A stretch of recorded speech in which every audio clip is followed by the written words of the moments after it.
Go, doctor, it's your birthday. Go, Randy, it's your birthday. Go, doctor, it's your birthday. And we don't go because it's your birthday. Happy birthday, Dr. Randy Short.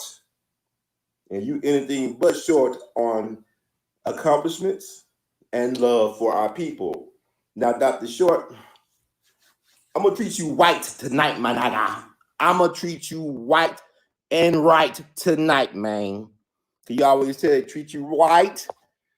I don't really care for white during Black History Month, but I'm gonna treat you white to this tonight, right? Tonight is the night. You will always say that we as Black people, we love our traitors and we hate our heroes. But you are a true hero, my brother. You are the preeminent Black public intellectual scholar, advocate extraordinaire. You have a beautiful mind and a beautiful heart to serve and love our people, which is very difficult. But in order to lead Black people, you must love Black people. And you truly love us like no other, brother, coming straight from the former Chocolate City. And they say, want to wish you amplified blessings of longevity, good health, real wealth, peace, love, and happiness, and so many more years of Black man joy. May you continue to be blessed and protected by the righteous ancestors and the universal God. And it's an honor, man. I can't believe it's been 8 years this month, actually. This month, early March, we first met at the calling of Queen Mother, righteous woman extraordinaire. Cynthia McKinney put out a call for Black activists, young and old, rich and poor, but all committed to righteous, beautiful struggle. She called us down to Lithonia, Georgia, and I met you, man, and it's been on since that time. We've been friends, been ups and downs and ins and outs, but we still here, man, fighting a good fight, brother. It's good to have you on the front lines. So if y'all love Dr. Short, show him some love. Support his first book coming out right now. It's February 9th. You get it at a discounted price. I'll include it in this video. But man, I can't believe, Dr. Short. It's an honor to amplify you and your message.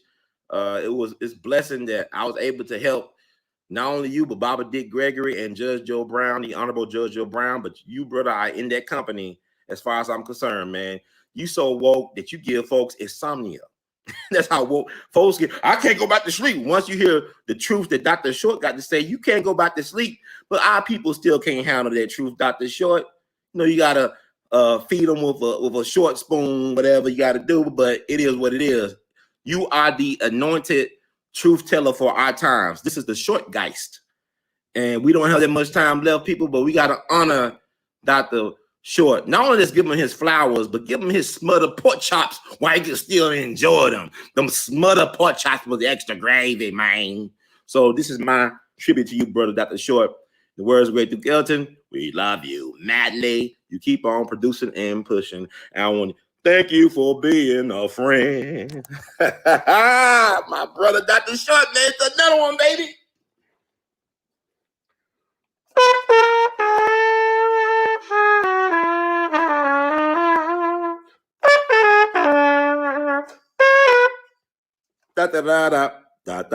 That's all, folks. But no, Dr. Short, the best is yet to come. One love.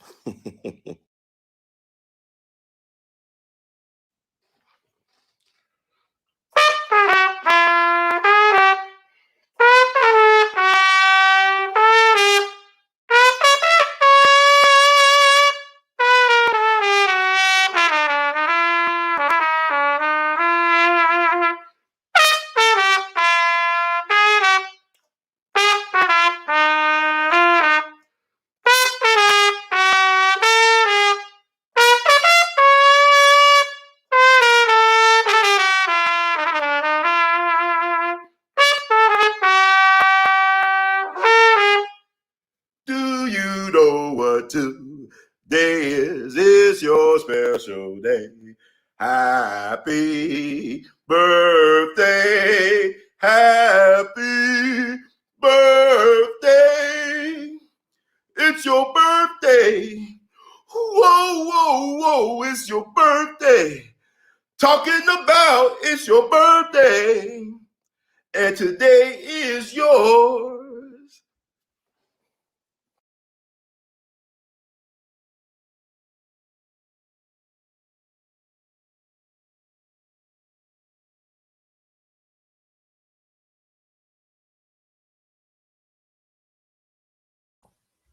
And welcome, family, to another wonderful, entertaining, edutaining edition of We All Be News Free Dixie for the 21st century. I'm your host for this empowerment segment, Brother Ron, also known as R2C2H2, the art of this. And I think everything is loud and clear. Thank you all for joining us. You could have been anywhere in the world, but you chose to be right here with Brother Ron and We All Be. Yeah, King BJ, how you doing down in Texas land, man? Got you a Whataburger? What a vegan burger, excuse me. It's like you and the fellas having a good time on down there in the Southland. Like everything is clearing up. It is clearing up here in Memphis town. And I'm enjoying it. I'm glad the sun is out, melting the snow away. Just take it away. You know, that commercial. Calgon, take me away. Sunshine, please take this snow away by any means necessary. So I guess this is real snow because it's actually melting. You know how people be having those YouTube, TikTok, World Star hip hop videos where you showing snow that can't melt. This is real snow, y'all. But best believe that geoengineering is real. They messing around with the weather. Yep, they are doing that for real. I remember I went to Bobby Dick Gregory's homegoing celebration in Maryland back in September 2017. I ran into former Secretary of Defense William Cohen. I got a picture with Mr. Cohen. First, I thought he was Jerry West. He looked like Jerry West. Another brother thought he was Jerry West. I think Jerry West is about the same height as William Cohen. Or I think William Cohen was over 6 feet tall. I think Jerry West is about 6'4" or something. But anyway, that's the guy who was Bill Clinton's Secretary of Defense. And he said it himself that there are things in place, systems in place that can manipulate the weather. He said that when he was serving under Bill Clinton as Secretary of Defense. I'll make a post about it, probably do a show to talk about it extensively. But you know, HARP, people talk about that earthquake in Haiti that happened almost about a decade ago. They were talking about it was caused by HARP. And like they say, all hurricanes originate from the west coast of Africa, and allegedly it travels the route of the transatlantic slave trade. Now, I'm not one of these people that don't believe that some of us didn't come off the boat. I know some of us was already over here, but some of us did come off the boat. How you think the white folks got here? So I mean, my thing is, a lot of times with us as a people, it's things I don't really care to argue or discuss with us as a people because it causes a lot of confusion. It's a lot of confusion. I think in this time period, Black folks got to agree to disagree on some things, but be very agreeable and unified and in solidarity on things that is pertinent to not only our survival, but also our success as a people. Now's the time for that time. So it is interesting. And, thoughts and shout outs and prayers to everybody's going through it. Right now, we on a boil water advisory here in Memphis in the M-Town. So they're saying we can't drink the water. Man, but you know what's crazy to me about these boil water advisories? If you go to the CDC, Centers for Disease Control website now, they say you can't drink the water. Don't get it in your eyes and mouth. You can't drink the water from the tap, but yet you could shower in the tap water. You could take a shower, clean yourself off with the water, but you can't drink said water. But is not your skin the largest organ on your body? So you could bathe in the bacteria contaminated water and all that stuff, but you can't drink it. But what if you take a shower and you want to have some sex with somebody? What's the matter with giving you some head? Would it be under an advisory not to give you head or not to eat you out? All that stuff. I'm saying, inquiring minds want to know. You must heighten the contradiction. So this is like, fear factor. We're living in a fear factor world, a fear factor nation. Y'all remember that show, Fear Factor? doing some strange things for a name and some change, So, people are just living in that fear. Had a dear friend of mine, a beautiful sister, one of my college mothers. She was talking about how she was getting so stir crazy and stuff, just staying in the house. She ready to get out and travel. And she disclosed to me that she took the first round of vaccine, the so-called vaccine, and she's going to take the second round on Friday. I said, well, people saying they're not going to take the vaccine, but, they're going to make you an offer you can't refuse. Like if you want to travel, for instance, out the country, they may make it mandatory or suggestive mandatory that you take the vaccine in order to move around the globe. So just get ready for their reality, because they're trying to force us with 2 masks on, 3 masks on. You got people who don't even wear condoms, and yet they tell me I'm wearing 3 masks. How you gonna be afraid and you gonna wear 3 masks, and yet you ain't afraid of no strange or new pussy? I don't understand. Heighten the contradictions. These people got people running still crazy. But I just like, y'all just go with God, whatever you believe. Everybody said they got the answers. I don't think nobody really got the answers. If anybody really had the answers, why are people playing these games? So I mean, it's interesting to ponder and pontificate. And allegedly, I'm supposed to have Dr. Short on now. This cat, I told him he thought he couldn't go live till April, and I had to tell him, bro, you can go live. Not only can you go live, you go live with less than 1,000 subscribers. You got people that you've been on their platform. They maybe got 10 or 50 subscribers. They went live. Now, man, soon I tell the dude, hey, this is why I want you to go on my show at this time. So you want to be on my show. He's doing everything but my show. So if he come in, he come in. If he don't, I ain't worried about it, because I don't really feel like talking too much. But let me give you some Black History moments. Thank everybody for tuning in last night. These shows are interesting. That's my Last Judas and the Black Messiah review show.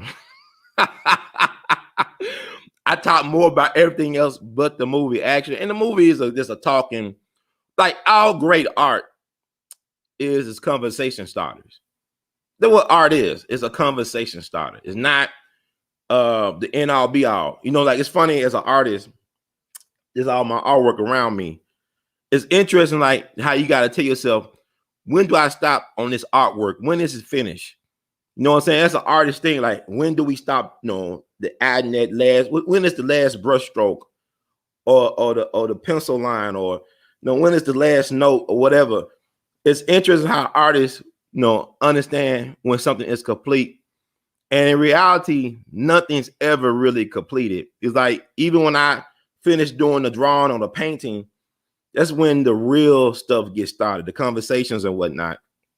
And so it is fascinating to listen to other people's thoughts and ideas about the world and about themselves and their place in said world. You need to be on. King BJ, you not having fun down in Texas, bro? I mean, damn. I mean, it's funny when people go on vacation and they want to keep on reaching out to you and they can talk to you whenever. Are you having a good time down in Texas? I know I wouldn't went down there on no water advisory or nothing like that. Have you ate a Whataburger yet? Well, no, King BJ, have you been eating the Whataburgers, man? Every time I go down to Texas, one of my favorite places to go is Whataburger. It's like, I don't care if I'm going, I don't care what part of Texas I'm going to. I got to find a Whataburger. It's like when I go to St. Louis. You can find me in St. Louis where I make it my business to stop at a White Castle. I don't really understand why they don't have a White Castle in Memphis. I mean, I don't care for Crystals. I know Crystals down south. Crystals the thing, but White Castle beats Crystal all the time to me. So I make it when I go to certain places, there's certain staples I like to try. I'm a foodie. And a lot of places, one of the best places if you're a foodie is L.A., Los Angeles. One of the best places to go is Los Angeles. If you're a real foodie, especially if you're a hamburger connoisseur, go to Los Angeles. They got some of the best places to go. I mean, the food trucks, hole in the walls. I don't care what it is. It could be a fancy restaurant, but California got some of the best eateries. I mean, LA, foodie heaven. Yeah, STL. I love White Castle, man. It's never a bad time to eat White Castle. You go to somebody's funeral repast. Oh, man, we don't got nothing but White Castle. Oh, man, it's heaven. Thank you. Thank you, thank you, thank you, thank you. Yeah. Somebody talking about, okay. I want to play this because I think it's this. Okay. The U.S. didn't get its first Navy to March 21st. Marcy. No, Jay-Z, Marcy Projects. March 27th, 1794. So how did they get permission to bring Africans over by the millions before that? Some things make you go, Not necessarily, man. The United States, they were bringing people over here before there was the United States, before there was a republic known as United States of America. So, it's like, to me, when black people worry about what you call yourself, like, black folks, I call myself black. Oh, man, black is negative, man. Don't you know that you have the power to make anything righteous and great? You are black people, or you the universal people. We are the people. We are the chosen people. So whatever we decide to call ourselves, we make it magical. We make it great. The white man gave us the least of everything. We made the most of everything. White man, we turned chicken and pigs to fine cuisine. Somebody said, you still eating pork chops? Hell yeah. There's a lot of y'all that don't eat no meat. Y'all can't make it to 60, man. There's a lot of folks that don't eat no meat, barely drinking the water. They eat air. They can't make it to 50. I'm not really concerned about what people eat. I'm not a food Nazi like that. I'm not concerned about what you do with your life. That's on you. You make choices. It's folks that don't eat no meat, but they smoke cigarettes all day. Not judging nobody. Not judging nobody. It's people that do a lot of things. It's your right to do your free will. It's your thing. Do what you want to do. My thing is black people is the same folks they talking about what people don't eat or do eat are the same folks that think they could get justice from the system. Y'all some of the same people that think the government is going to investigate what actually happened to Malcolm X. Why are they going to investigate them when they know they did it? Oh, man, the Manhattan DAs, they're going to open up the case and they're going to tell the truth. They're going to investigate the feds and investigate the police and the Nation of Islam and everybody, Minister Pochop and all them people. The government killed Malcolm X, man. The government killed Dr. King. The government killed Fred Hampton. And the government is killing us. Killing us softly with his mask. Killing us softly with his vaccine. With his vaccine, with his shots. Y'all die fast, y'all die slow, but we all dying. That's the game. We all die. All right, Dr. Short, we on the air. I seen your link, man. Just text me. I seen your link. I'm on the air. I can't answer my phone right now. I'm on the air. We wait for you to come, Dr. Short. Dr. Short, we are paging Dr. Short. Paging Dr. Short. What is going on? Dr. Short, where you at? Where are your links? I don't know where you are. Yo, I sent you a text to your phone. Which phone? The one, I'm thinking the one you talking on, the 202. The one that we was communicating with today. Okay, fine. Here we go. All right. I'll be with you in about, say, 4 minutes. All right, cool. I see you pretty busy. Okay. All right.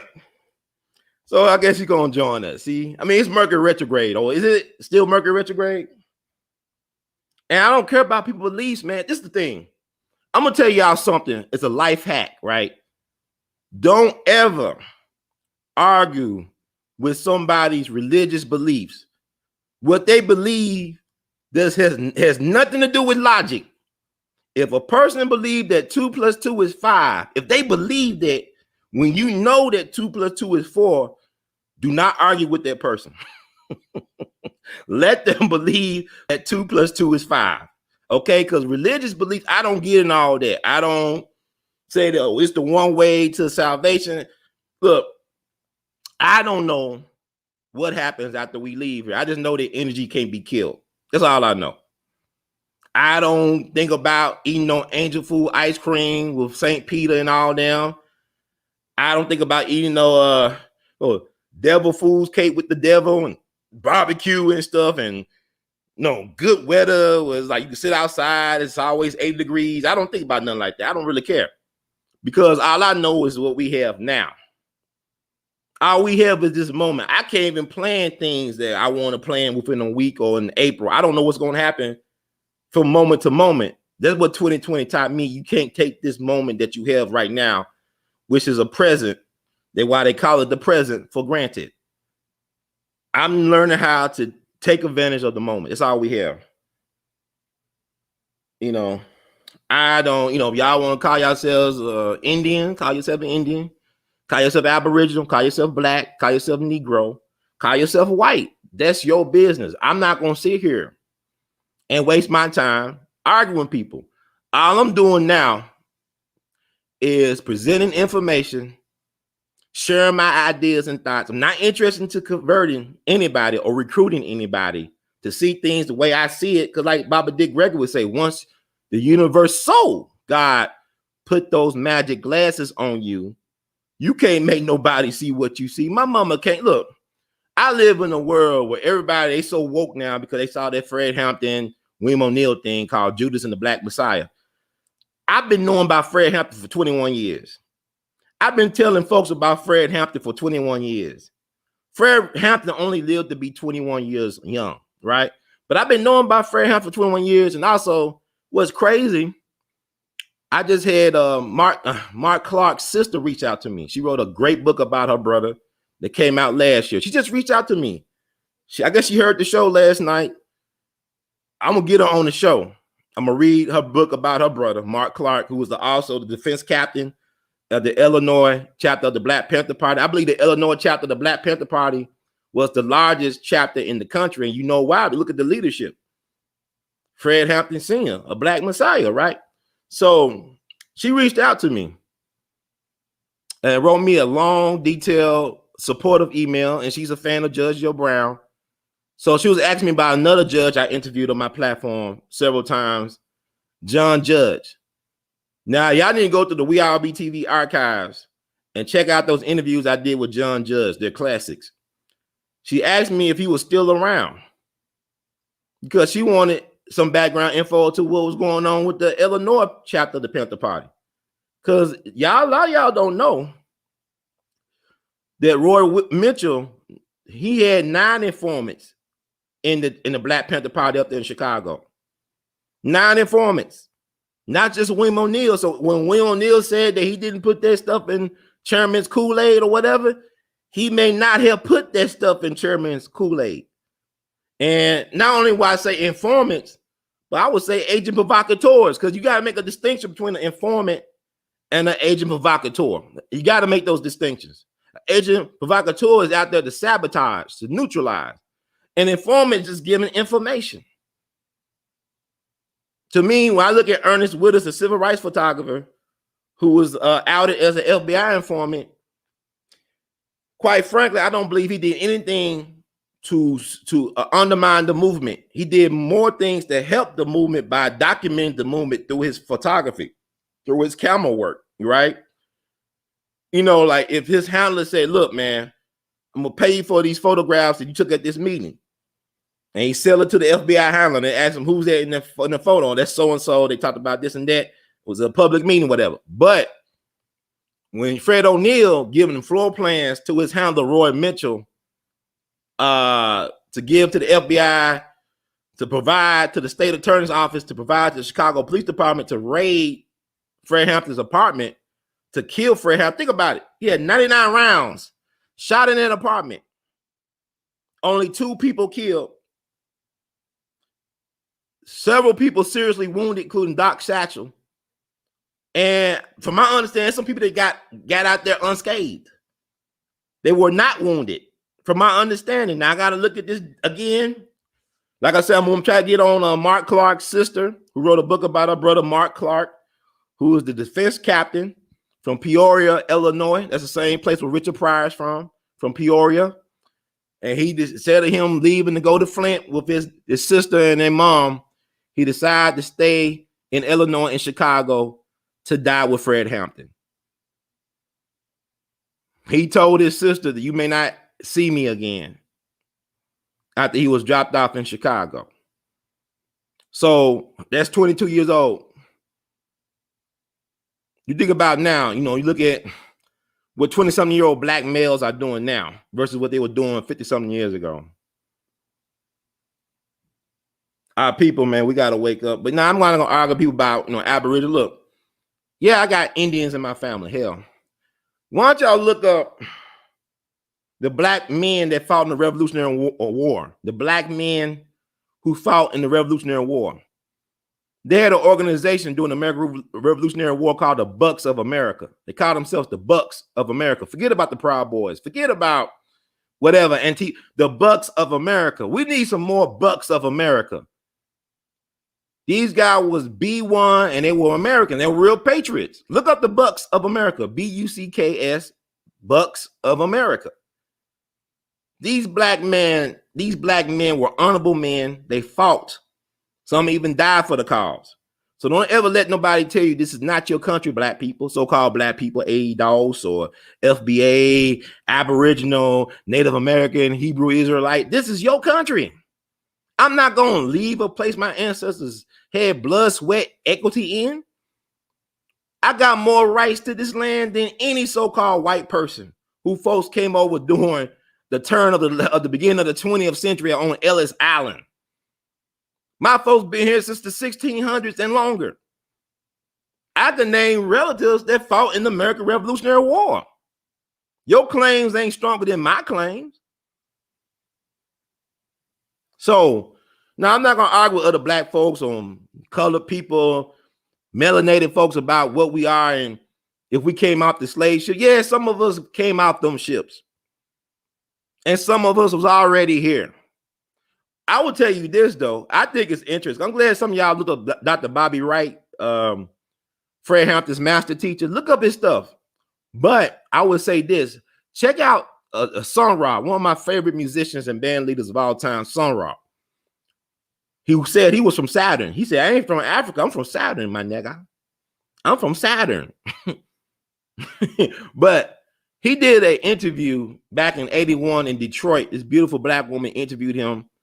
He was receiving an honor up in Detroit. I think this came out in 81. He talked about how black people gave up their sovereignty here. He said, we gave up our sovereignty because we wanted to be with white people so bad. So Sun Ra knew. Sun Ra knew. Thank you, Angel Gals. Thank you so much for the donation. You really appreciate the lessons. I really appreciate serving this and giving it to y'all. A lot of times I don't even want to do these things, but the spirit be moving me to do these things because I can't die with a lot of information with me. I can't take this information. I want to leave as much as I can with the people. And that's why I do the recordings and do other things to document our stories, to tell my story. But we got to be honest with ourselves. Did they steal it from us or did we give it away? Did they take it from us or did we give it away? You think about Jack Daniels. Who was his master teacher? That black dude named Nearest Green. His descendants finally got their own distillery near Nashville. But did you know that for generations, the descendants of Nearest Green were employees at Jack Daniels? They were not shareholders. They were employees. Your ancestor gave that white man the recipe to make that stuff. And y'all didn't even get no percentage off of that. No percentage. So you working as employees for generations. And your ancestors, they owe y'all royalty checks. It's like with George Washington Carver down in Tuskegee. He didn't care for money. Some of his most important innovations were not patented by him, but had he patented his most important innovations and left it to Tuskegee, Tuskegee could possibly have more money than God right now. But black folks, did they take it from us or did we give it away?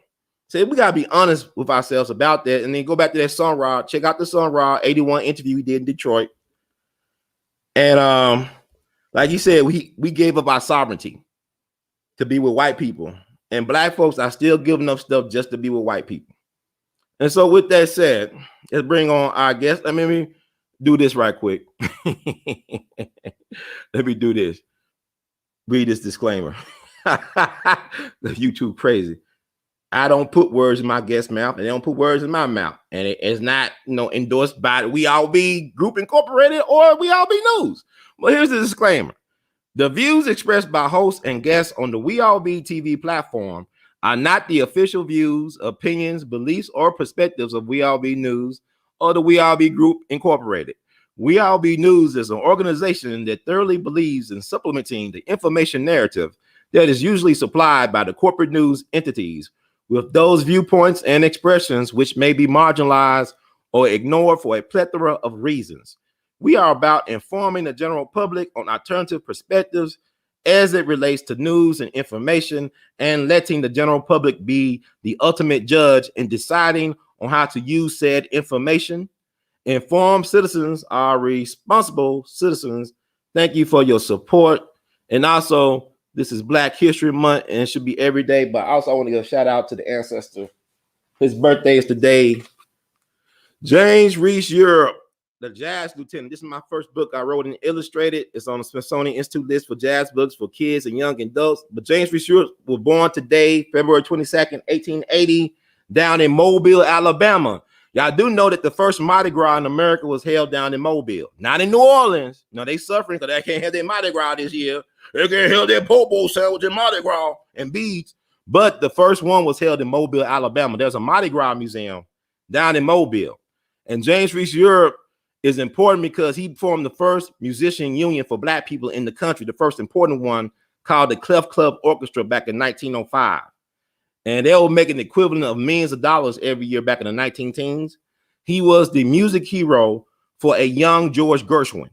Yeah, that George Gershwin, Porgy and Bess, Rhapsody in Blue, he was inspired and trained by Black men. He used to listen to James Reese Europe play at this nightclub owned by Baron Wilkes.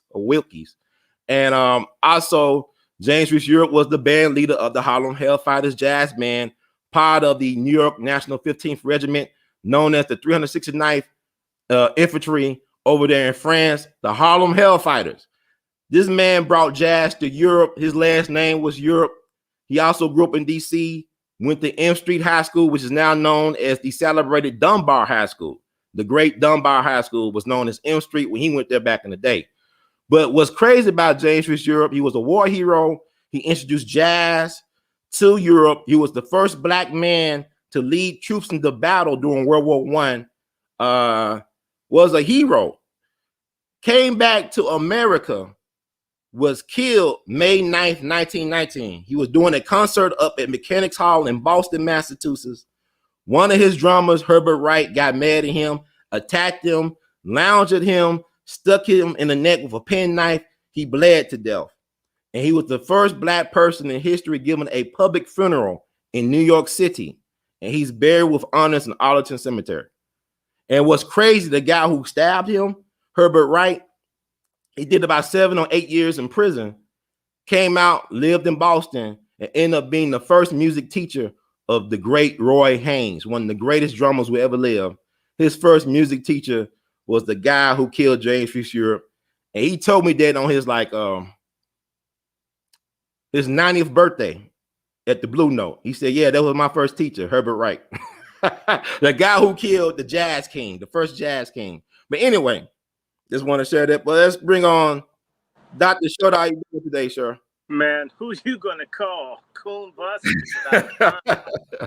I'm good, Brother Ron. Yeah, I'm glad you sound better too. I know you was convalescing, getting over that nasty flu, whatever you had. It wasn't a flu. It's a sinus infection, and an allergic reaction at the same time. A very strong one.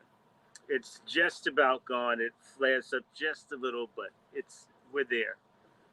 And congratulations on your book, man. I'm very excited to read your book. What's the progress on it coming out? Well, what do people expect? We're trying to make certain that the foreword that's supposed to be done by Roger Stone gets completed in the next couple of days. So I've got to get on that right after this show. That's excellent, man. Like, no, I'm looking forward. I can't believe this is your first book, your first official book. I have other stuff. I just, things happen. Publishing is, if anything can happen, anything. Speaking of books, this book. This is what I was talking about. That's why I was late. That's fine. So what is it about? Tell us about it.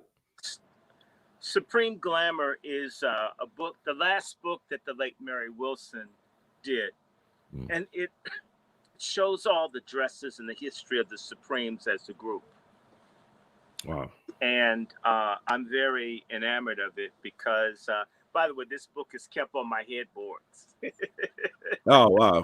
But she died on your birthday, right? Mary Wilson Yeah, made her she did. transition as an ancestor. So that really hurt you, right? That really That did. hurt And you. Florence Ballard died today, 45 years Oh, ago. wow. Okay. And It's not a Florence history. Ballard doesn't have a tombstone, Brother Ron. And You serious? Wow. it's still 45 years later, no tombstone for Florence Ballard. Wow. So You know what? I don't know what to say about that because you told me some things about Diana Ross helping her behind the scenes and whatnot. yeah, well, I'm not. You didn't hear me say anything bad about Diana Ross. No, I ain't saying you said, but you Yeah, so- enlightened something about Diana Ross. I didn't A know. lot of people do, but you know, Mary Wilson was her closest friend. She's made millions of dollars. Mm-hmm. So, you know, if you saved up over the years, even if you paid a lot of bills, you might have been able to get that done. It could be the way that the family is so deprived that buying a gravestone, if you gave them money to do it, they might spend it on a light bill or, you know, a water bill because they're in survival mode. They didn't get paid. And this often happens in these Black families where you get a notable person and, you know, things don't go exactly right or people get dispossessed. So, what I would say, Brother Ryan, is that I'm going to see if I can get some people to do something, even if it's small or token. I'm going to reach out to a friend of mine and see if there's a way to get someone to fund that. It's doable. It's high. You know, but my thing is this: like, can like Barry Gordy or somebody just write a check and be done with it? Gee. Well, let's quickly talk about what could be done. Mm-hmm. And I'm glad you asked. Barry Gordy gave, I think, $10 million or $3 to $10 million to the Rhythm and Blues Foundation to help the Motown acts. So he's given. Mm-hmm. But that money went to the Rhythm and Blues Foundation, which is run by Gamble and Huff. Okay. When I was living in Jackson, Tennessee, if Denise LaSalle needed some cash, because I actually know what it's like to help put in a request before Gamble and Huff got the Rhythm and Blues Foundation control, they might send you a check and they say, hey, here's $2,000, here's something, right? Mm-hmm. The word on the street is that Gamble and Huff hoard the resources at the Rhythm and Blues Foundation and that they don't spread the money around. And there's another rumor that Gamble and Huff, who are both Muslims, are extremely sectarian. And this is something I've talked in your show. There are a lot of jackass Negroes that become Muslims, and they become Muslim first and Black last. And they'll give to someone from Egypt or Pakistan or Indonesia before they will a Black American that is a Christian or non-Muslim. Mm-hmm. And this is one of the ugly trends going on across Black America, that there are a lot of Black people, if they're Muslim, they don't really consider you connected to them until they have a problem. I'm not saying all, but there's a game being played. They're playing the same game that the Boule, the Greeks, and the misleadership class. So I'm Black when I have to be, but when there are resources and all, it depends. So this is a word up in Philly that Gamble and Huff, I mean, they're doing all this stuff in the community, but you got to be a Muslim to get it.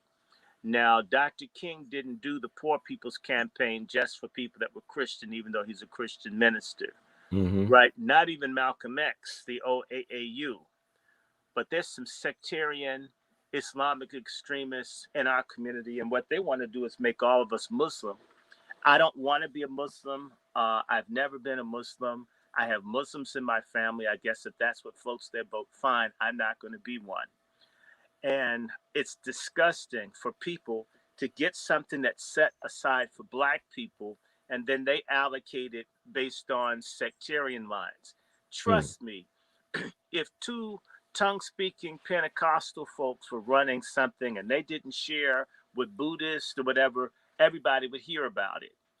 And Black folks have to start holding Black folks that call themselves Muslims accountable. Just like, although we don't do it with Christians, we don't do it with anybody. But it's a great danger, because when somebody's aligned with Mecca or Mosul or some other place and not with you, how is that different from Kamala Harris masquerading as a Black vice president? So a lot of Black artists and people are suffering right now. It's like you were talking about earlier in your show. It's self-imposed. They're Black people that could do better who won't, or they're giving it away, or they're robbing. So the Rhythm and Blues Foundation could do a whole lot, and Gamble and Huff aren't broke. They got all those songs. They're not poor. Mm-hmm. So, WTF Gamble and Huff. WTF Black Muslims. I mean, if that rumor about what's going on with the Rhythm and Blues Foundation is what we get from Black people converting to Islam, we need to stop. And Malcolm X was wrong. I mean, well, I would say this ain't freeing or liberating or helping us. It seems to be another layer of problems. Well, I said it just like that. Okay, fine. It was Malcolm's anniversary of his death, of his assassination yesterday. But Philly, I got to ask you about Philadelphia and the Black culture or mentality in Philly, because you think about Malcolm had an issue with Temple Number 12 or Mosque 12 in Philly. That was the home of the Black Mafia family. Mm-hmm. And it's something about Philly, man. They make some gangster guys that's very fervent religiously, I guess. What is it about Philadelphia? But you're selling dope and you're murdering people. Yeah, but what is it about Philly though that produced those type of characters? I like Philly guys. I mean, they got a lot of swagger. But I'm just saying, what is it about Philadelphia? I don't live in Philadelphia. I go through Philadelphia rarely. Black folks in Philadelphia have been under pressure. So you've got people who, I mean, they got game. They're like New Yorkers. Mm-hmm. I mean, Philadelphia is like a cross between Baltimore and New York. Yet it's distinct. Okay. And Baltimore, they got game. And there's some great Baltimoreans, and they got Baltimore. I mean, Detroit, they got game. You got some great ones. You got but I will say this, brother. That Mosque Number 12 massacred friends of my family. Right. And they nearly massacred. I mean, if my aunt and uncle and cousins had gone a little earlier, a significant part of my family would have been murdered by those people. Talk about that. What do you call it? The Hanafi. The Hanafi Muslims said some stuff about Elijah Muhammad. Mm-hmm. These people came down and chopped up this man's wives and children, killed about 7 people, and left them dismembered bodies in a bathtub. In a home that Kareem Abdul-Jabbar gave him. That was his spiritual advisor, right? 16th Street. Yeah. And also that dude was close to Malcolm, the guy that was leader of that sect, whatever. He was close to Malcolm. Right. He was a spokesperson for the Nation of Islam at one point, from my understanding. Yeah. So they and my aunt and uncle were in that sect. Wow. Or at least close to them. And they just they were supposed to go there and didn't go. Or were late or something, and I recall seeing my aunt and uncle fleeing to my aunt's house in Southeast DC, hiding. So I remember the massacre very well, and my whole family was afraid. Maybe they may follow them and kill us too. I was wondering, are they going to kill us too? Because they killed that Black politician up in Atlantic City, right? Major Cox or something like that. Those guys were. I'm saying, what's up with those cats, man? They were Black Muslims. Well, no, my question is, how come people like Mark Furman and George Zimmerman never get hit by those people? Yeah, that's strange. So I don't respect a lot of these so-called aggressive Black. They've never busted a grape to protect Black life. They can only murder.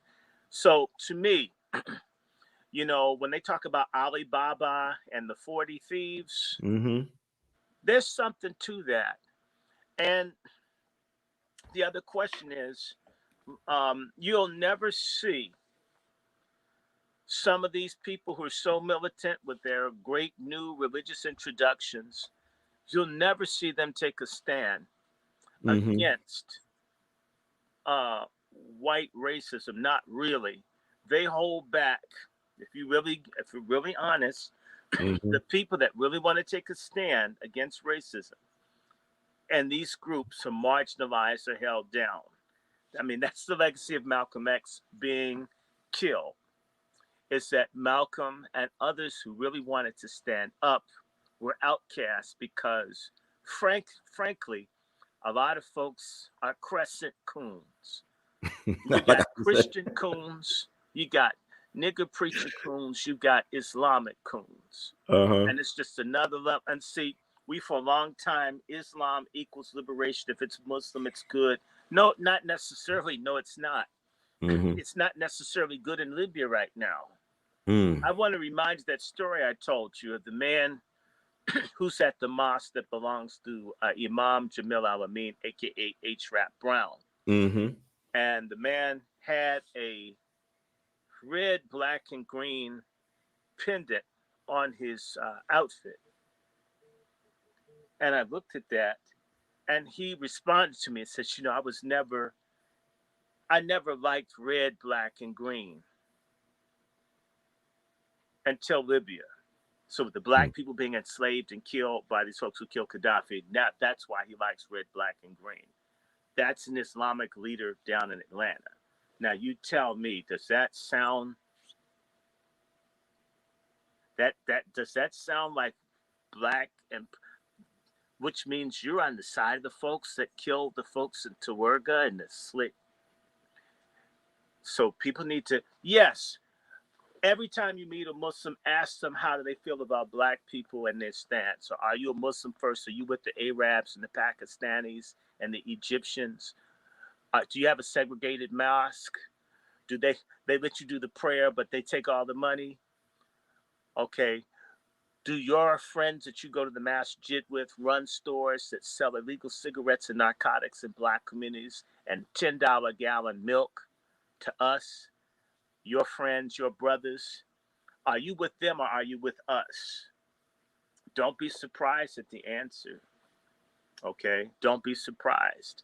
You So know, we do too have Islamic coons. We have a bunch of them, and they're all kinds. but you know what's interesting? You said about Malcolm, and I love Malcolm. He tried to go to guerrilla warfare with the LAPD over how they did Ronald Stokes in the mosque out there in And LA. And oh Elijah tied his hands. He wanted to yeah, do guerrilla warfare, and they tied well, his hands. well, the point is they tied everybody's hands. Nobody. These things are money making entities. So are the Moors. When that girl got shot down out and outside of Baltimore, right? Corinne Gaines. Yeah, She's a member of the Moors.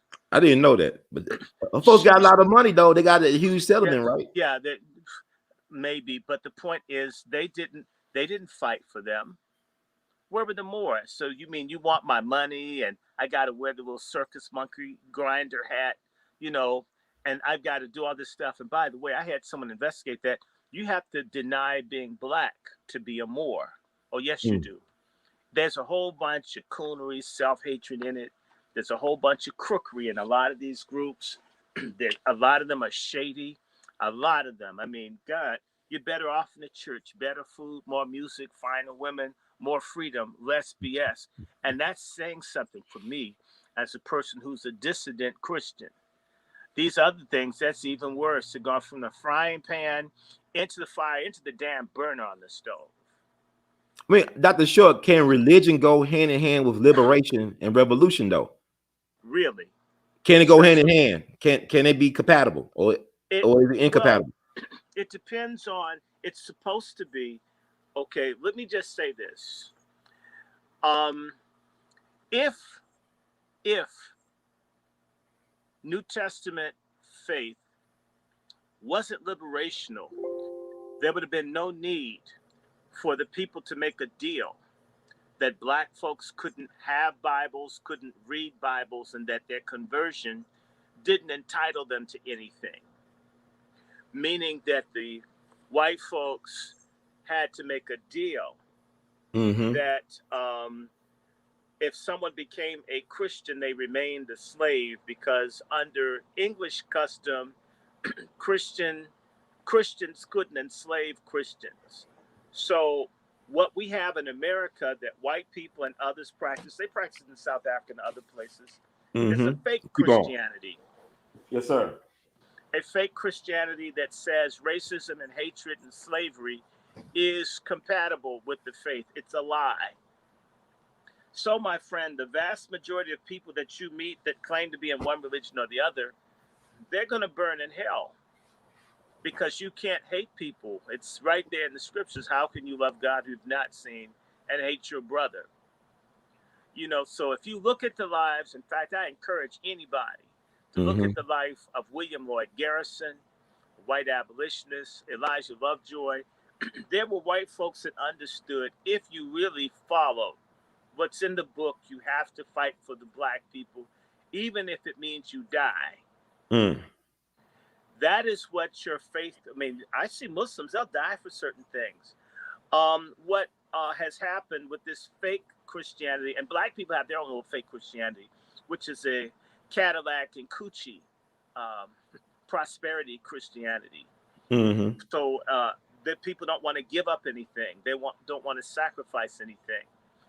If people were willing to sacrifice and do things, life would be dramatically different in our community. So it isn't that it doesn't work. It isn't that it doesn't liberate. It's because it's not being done. That's like wishing that your behind was wiped after you took a big bowel movement. Okay. So it's not going to happen. So, and people hide behind the second coming of God or the mothership or some mystical thing, or all white folks are going to get halitosis, kiss each other, die. Something stupid. Instead of doing practical things, you're down in Tennessee, Yes, not sir. far from Mississippi. No, sir. Where you live is near the second congressional district of Mississippi, where that big pinata, morbidly obese liar, fraud, Benny Thompson, is the congressman. Yes, Yes, I sir. said it. And a third of the people there are food insecure.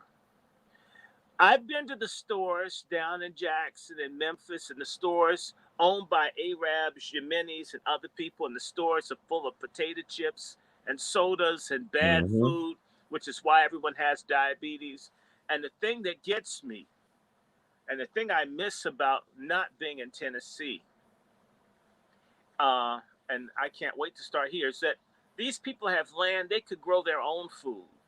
But they've Yeah. been so bamboozled. I'm talking about black folks, and they're so trifling that there are people at the farm that won't farm it. I mean, have a few chickens, you can do it. And they go and buy eggs from Arabs when they could have their own chickens, their own guinea fowl. Yeah. They could just do this, right? I mean, people, they buy a Cadillac, but you don't have a toilet in your house. Yes, sir. And they're all religious.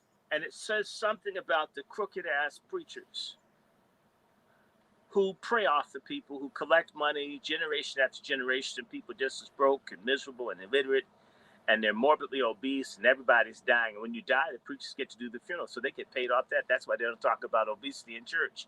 Man, don't leave them alone. I'm gonna do their funeral, right? This is what you've got. This is what we have. You know what? You say that, and I'm thinking about, I'm hearing about Bishop T.D. Jakes telling our people to go do that shot thing. And I think about Black He History said Month. that. I don't know. I you know what? I can't say they did. I'm just looking at it. I'm just reading the But I headlines. want to say this to you. Reverend Calvin, or should I say Cave-In Butts in New York is getting money to push the shots. Okay.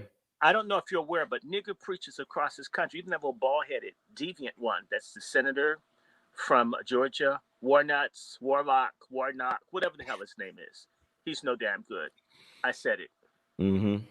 He's pushing it in Atlanta. Did you know they're calling preachers all over the country? All over the country, and they're offering them a minimum of like $30,000-$40,000 to promote black people getting these genocide shots. and many are getting offered more. See how crooked these people are. Well, what I want to say was that Black History Month is this month, and they talk about what's his name, Dr. Carter G. Woodson being the father of Black History Month, Negro History Week. But this is how far we have fallen off the path. Nobody talks about George Washington Williams, a guy who was a Civil War veteran. At the age of 14, he fought in the Civil War. A black man or black child fought in the Civil War for liberation. Was the first black historian this country produced. I mean, he told our story. Was the first. He's the father of black historians. But he was a minister who met with King Leopold II.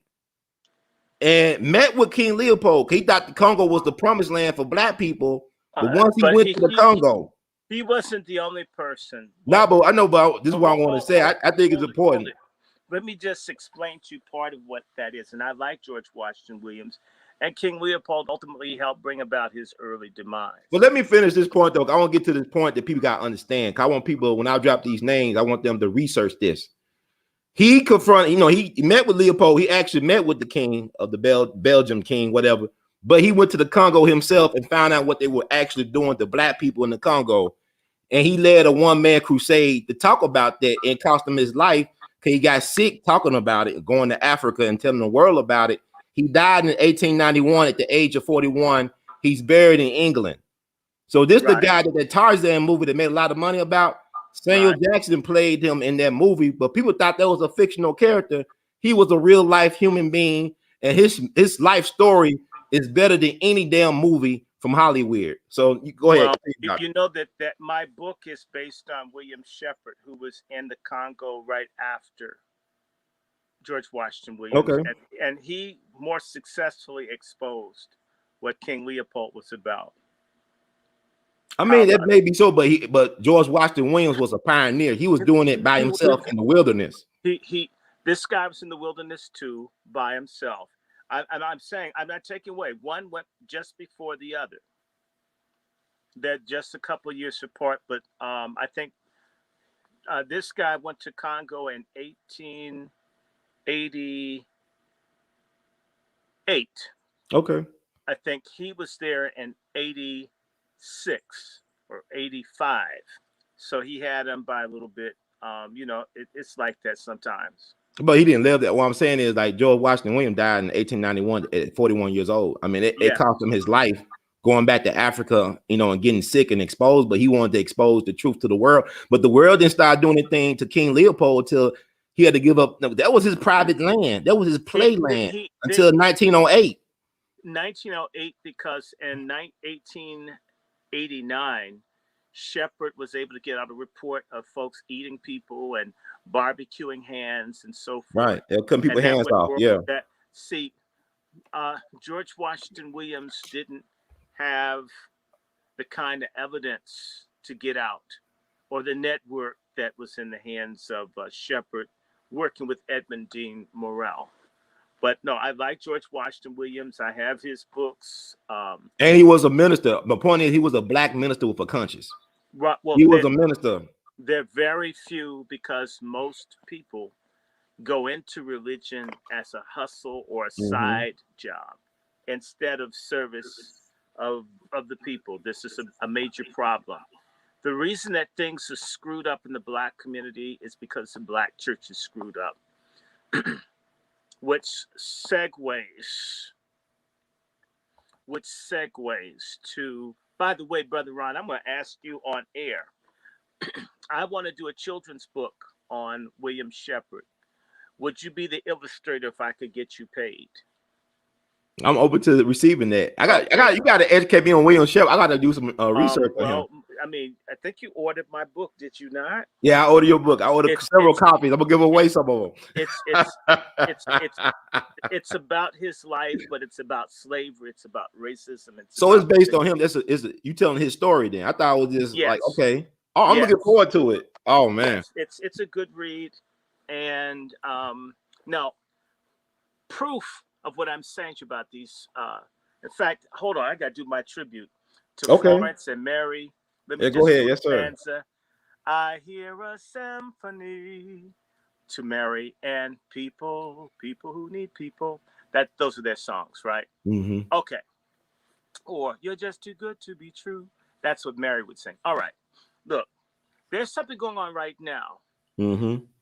And I talked about it in my live earlier, but I want to do it for your audience as well. You Yes, sir. know that the Congressional Black Circus and that big Bozo the Clown, how do you describe him? You know how you see the clown. Remember Tears of a Clown, just like Yeah. he tried to keep his sadness hid. Okay, Benny Thompson is the Iachi of the Congressional Black Caucus. His big, bloated, fat ass. He's probably eating all this catfish, which is why he's not raising enough money when he's doing his fundraisers. Benny Thompson is leading the charge with the Congressional Black Caucus or Circus or Congressional Black Caucasians, whatever you want to call them. They're not helping us. Mm-hmm. And the National Association for Coon People are after Donald Trump using the Ku Klux Klan Act of 1870, 1871. They're going to try to shut down Trump. Now, on one level, that's their business on one level. But on another level, it's not their damn business. Right. Because they're masquerading as if this is what Black people want. Black people want reparations. I want a damn check. I don't want a discussion. Mm-hmm. If you pick up a hooker, you want some pussy. You don't want her to tell you how nice your eyes look. Yes, it's true. Yeah, you're right. This is what these coons are doing. So we're not getting nothing. They are looking at giving 22 million illegal people in this country citizenship at our expense. Mm-hmm. They support that. Yet they're not working to make certain that 1 million Black men in Florida can't vote. 500,000 Black men in Virginia can't vote. In our own country, we don't have basic things, but they will fight for people who have stolen almost 40 million Social Security numbers, defrauded this country. They're going to get a path to citizenship, and they're supporting our path to genocide. This National Asshole Association of Coon People, the National Asshole Network, all of them, they support one, no guns. So they're against the Second Amendment. They go around gun buybacks. Y'all need to give up your guns. They need to give up your guns. Y'all need to give up your right. But yet you wage an attack on a white gentleman who is loved by violent paramilitary white people with guns. Do you see how stupid these people are? Mm-hmm. How disgusting. You know, I wouldn't spit on someone, but I'd hope a bird would crap on them. You know, these people in the NAACP are dogs, are bastards. The lowest, filthiest traitor niggas that ever sold somebody in the castles in Africa. Okay? Let me just say this, that the NAACP and the CBC, all these people, no guns, no guns. So you attack Donald Trump. The country's racially polarized. What do you think will happen if they bother Trump to the ordinary Black person where you are, outside Brownsville or Milan, Tennessee?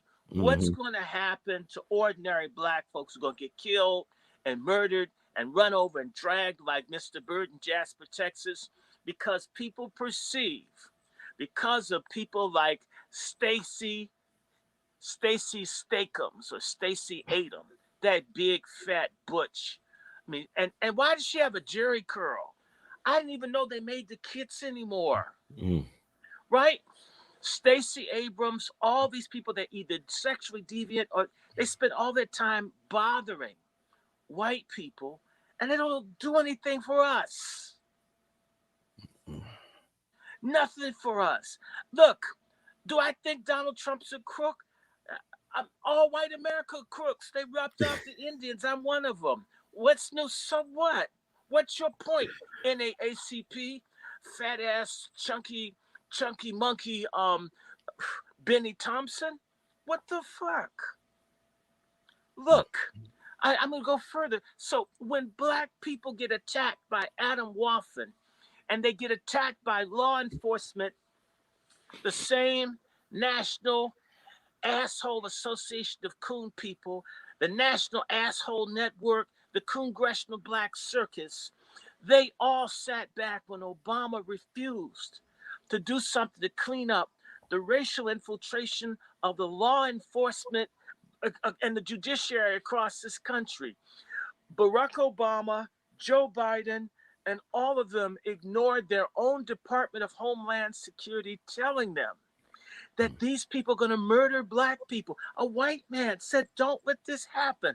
A bigot white man cares more than our entire black misleadership class. Let me go further to say to you, the new Secretary of the Army, who looks kind of sweet, they're now talking about these white nationalist terrorist groups using the Army for training to do mass casualty events.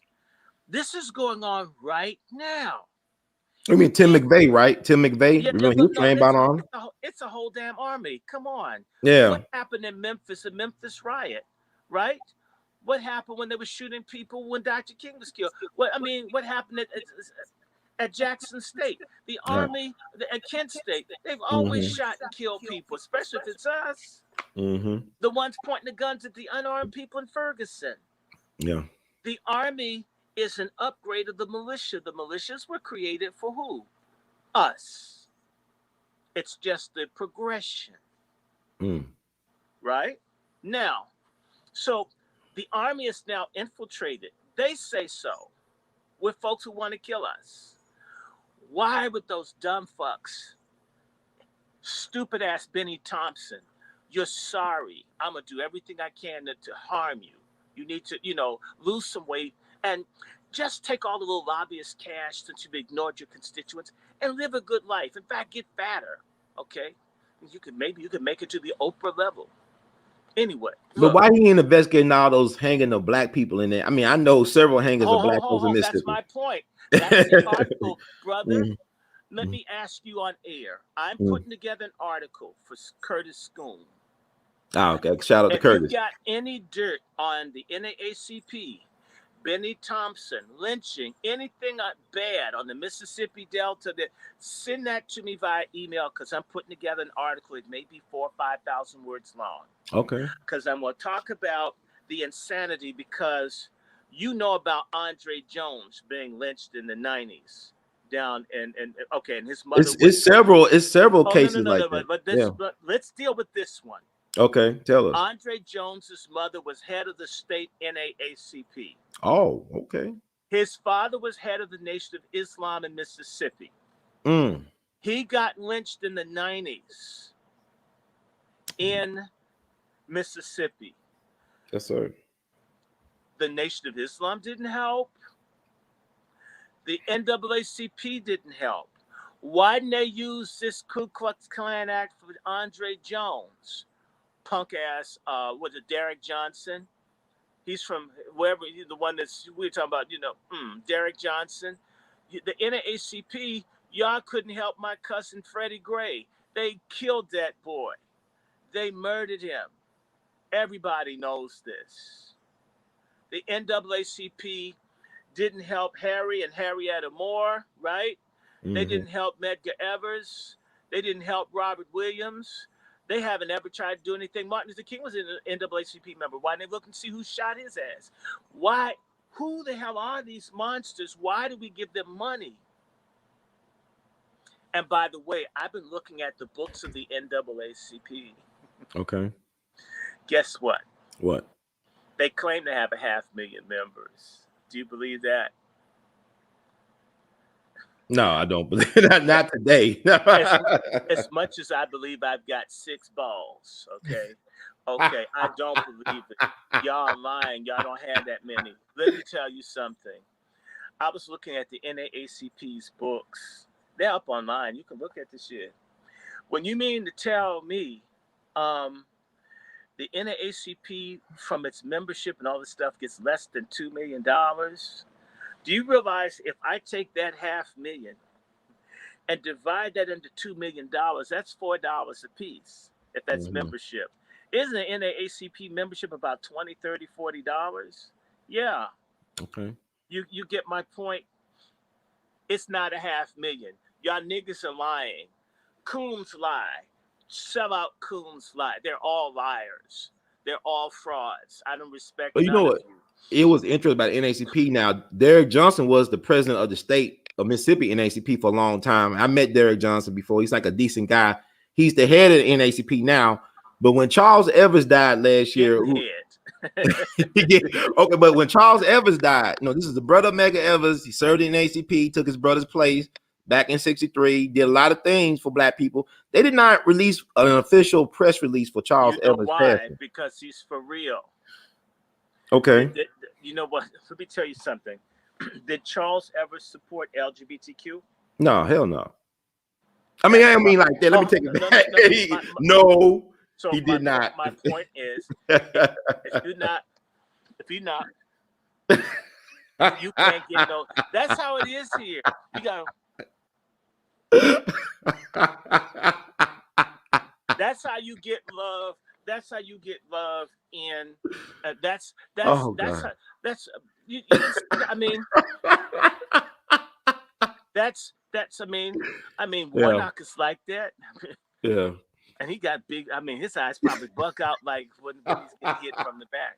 You know what? If Dr. Shaw, I finally saw the Good Trouble documentary on John Lewis. I mean, he's like a good guy, he's a nice guy, but he didn't do nothing for Black folks the last 50 years of his life. He didn't. He didn't really do anything for us. I mean, wow, okay. And that's why I make fun of him. Sean Lewis from Atlanta, Georgia. Hey, he was ruthless though. That like he was nice. How he did Julian Bond, I couldn't see how Julian sat next to him doing those interviews after the election. You have to understand that they were both queens. Oh, that's what that was. Okay. And John Lewis didn't put that out there. But John Lewis said, "I'm dark and ugly. You like skin and pretty. You like men too. You like men too, Julian." So. Oh my God. Oh. Let me just. No, I'm gonna just.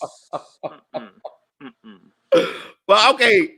You see the documentary, right? You saw it, Dr. Short, right? As a person on a certain level, I like John Lewis. I didn't tell you my story on John Lewis. You can say it again. You can tell it for. I mean, it's new people here. Okay, well, go ahead and tell that story. It's fun. I used to be vice president of a not-for-profit group run by a friend of mine who lives in Oakland, called the Educational Opportunities for Youth, and we were trying to get some support. And because my friend, who I've been friends to for a long time, he's related to the Partials who had the restaurant in Atlanta. When we were thinking of going to Capitol Hill to meet some people, I said, let's go to John Lewis. You got pull in Atlanta. You got family there. So we went, and I went with several friends. Two of my friends were my friend Eric, they're professional models. They're all about 6'2", in shape, nice. I think I look okay too. I still look okay. But so 4 of us went up there. When we got to John Lewis's office, the aide that was at the desk asked that we have an appointment. We said no. That guy says, well, I'll go and see if he can see y'all. He ran into John Lewis's office. Man, it was like you seen the Beverly Hillbillies where steam comes under the door when Granny's mad. John Lewis was out of his office within a minute. Ooh, you guys must be ministers. Where are y'all pastoring? And then he started looking at my friend Eric, and he looked at this guy. Eric's a nice looking man. He looked at from his hairline and his eyes, and then looked straight at the man's crotch. Says, y'all can come here anytime. And my friend says, well, we're just passing. And he says, would y'all like some peanuts? And my friend Eric, he's looking straight at Eric's groin area. Would y'all like some peanuts? And my friend Eric said, no.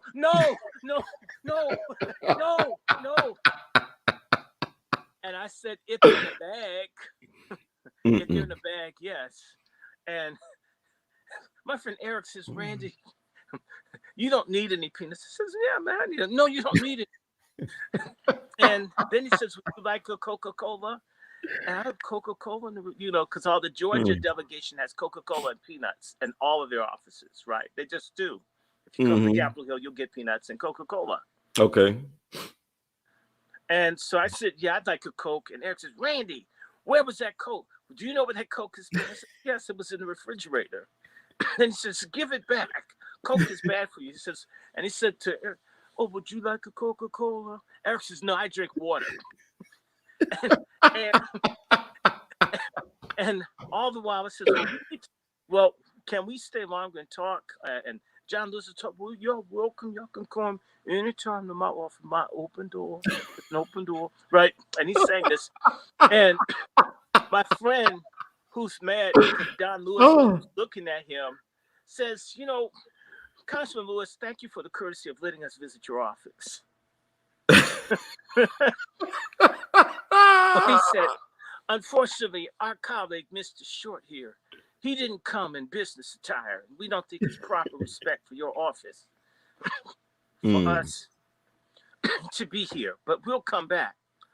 And so he says, "Well, you can come back my office. You can make an appointment anytime." And my friend says, "Ryan, you get your ass out of here. And your pants are kind of tight." And so we were walking, and my friend says, "Damn it, he's staring at our asses." And "Randy, take the peanuts back." No. Don't you? We might lose you. I don't want to miss you." And I didn't go to John Lewis's office for years, but my friend, he was going off. "How could you do that, man? I don't want to screw him for your Coke and your peanuts."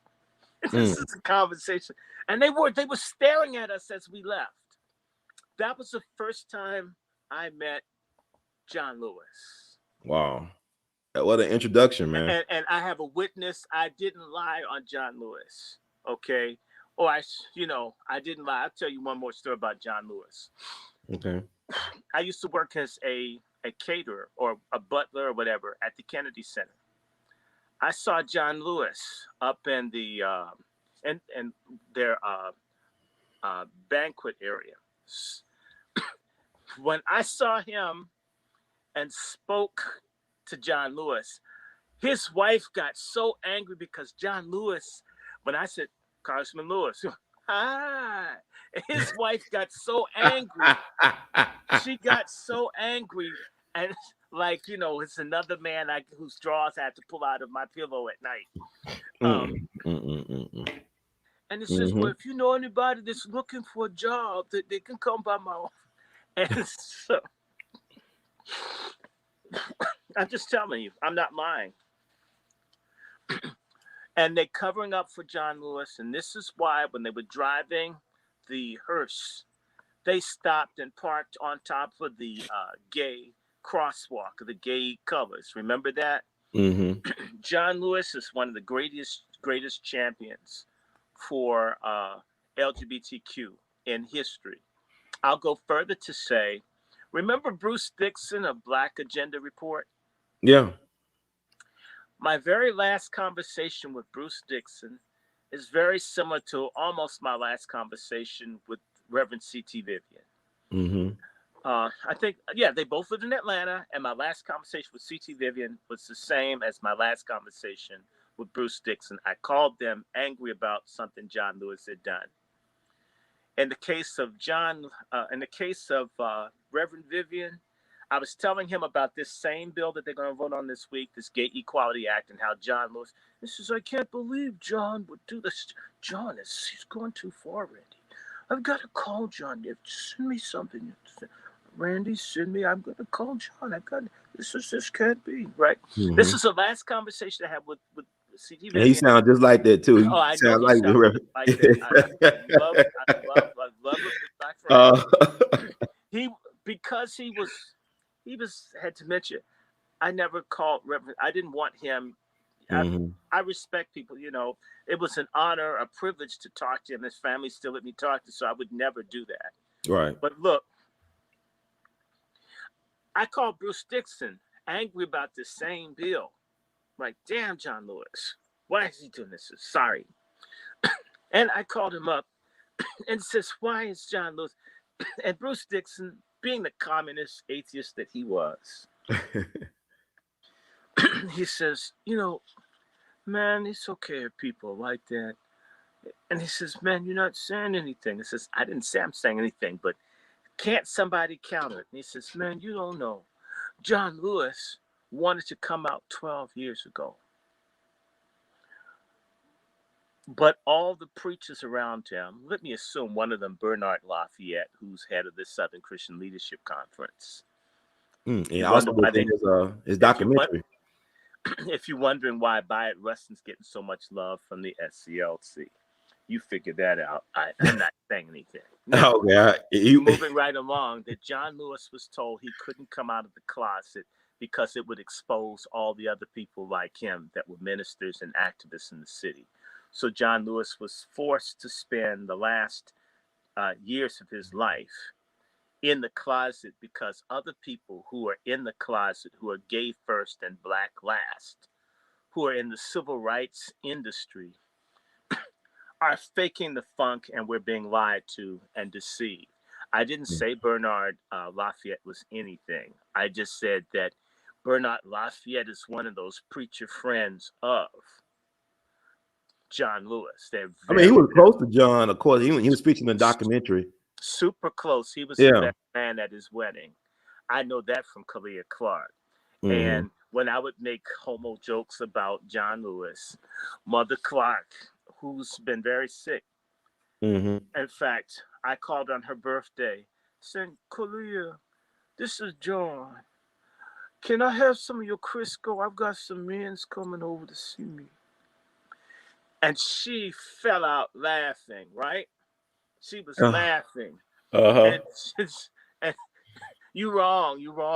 She's laughing. You come in, you're laughing. And shit's true. How dare you tell me? You stop it. And I kept doing it. Well, Kalia, I'll get you some more. I'll get you some olive oil because you're so high class. Okay. But I just need it right now because they'll be here in a minute, and it's not the same. We're gonna cook with it. We're gonna make booty cakes. Oh my God. Okay, so, and Mother Clark was laughing her guts out. There was another time I was with I've been sending people the thing where it says, I'm Congressman John Lewis from Atlanta, Georgia, and I'm a Southerner for marriage. Everybody, I fought for too hard and too long against discrimination based on race and color, to tolerate discrimination against our gay and lesbian brothers and sisters. After being in a long, long, hard struggle, the time is now for us to embrace everyone. Why can't we just love each other? I mean, you've heard the video. I mean, this thing is crazy. Remember? You seen that thing where he says, I think the distinguished gentleman from New York. In 1956, the court made a decision. I remember that decision. I was supposed to attend integrated school. It didn't happen for me. Now is the time to set the country free. I yield the remainder of my time to the distinguished gentleman from New York. Okay.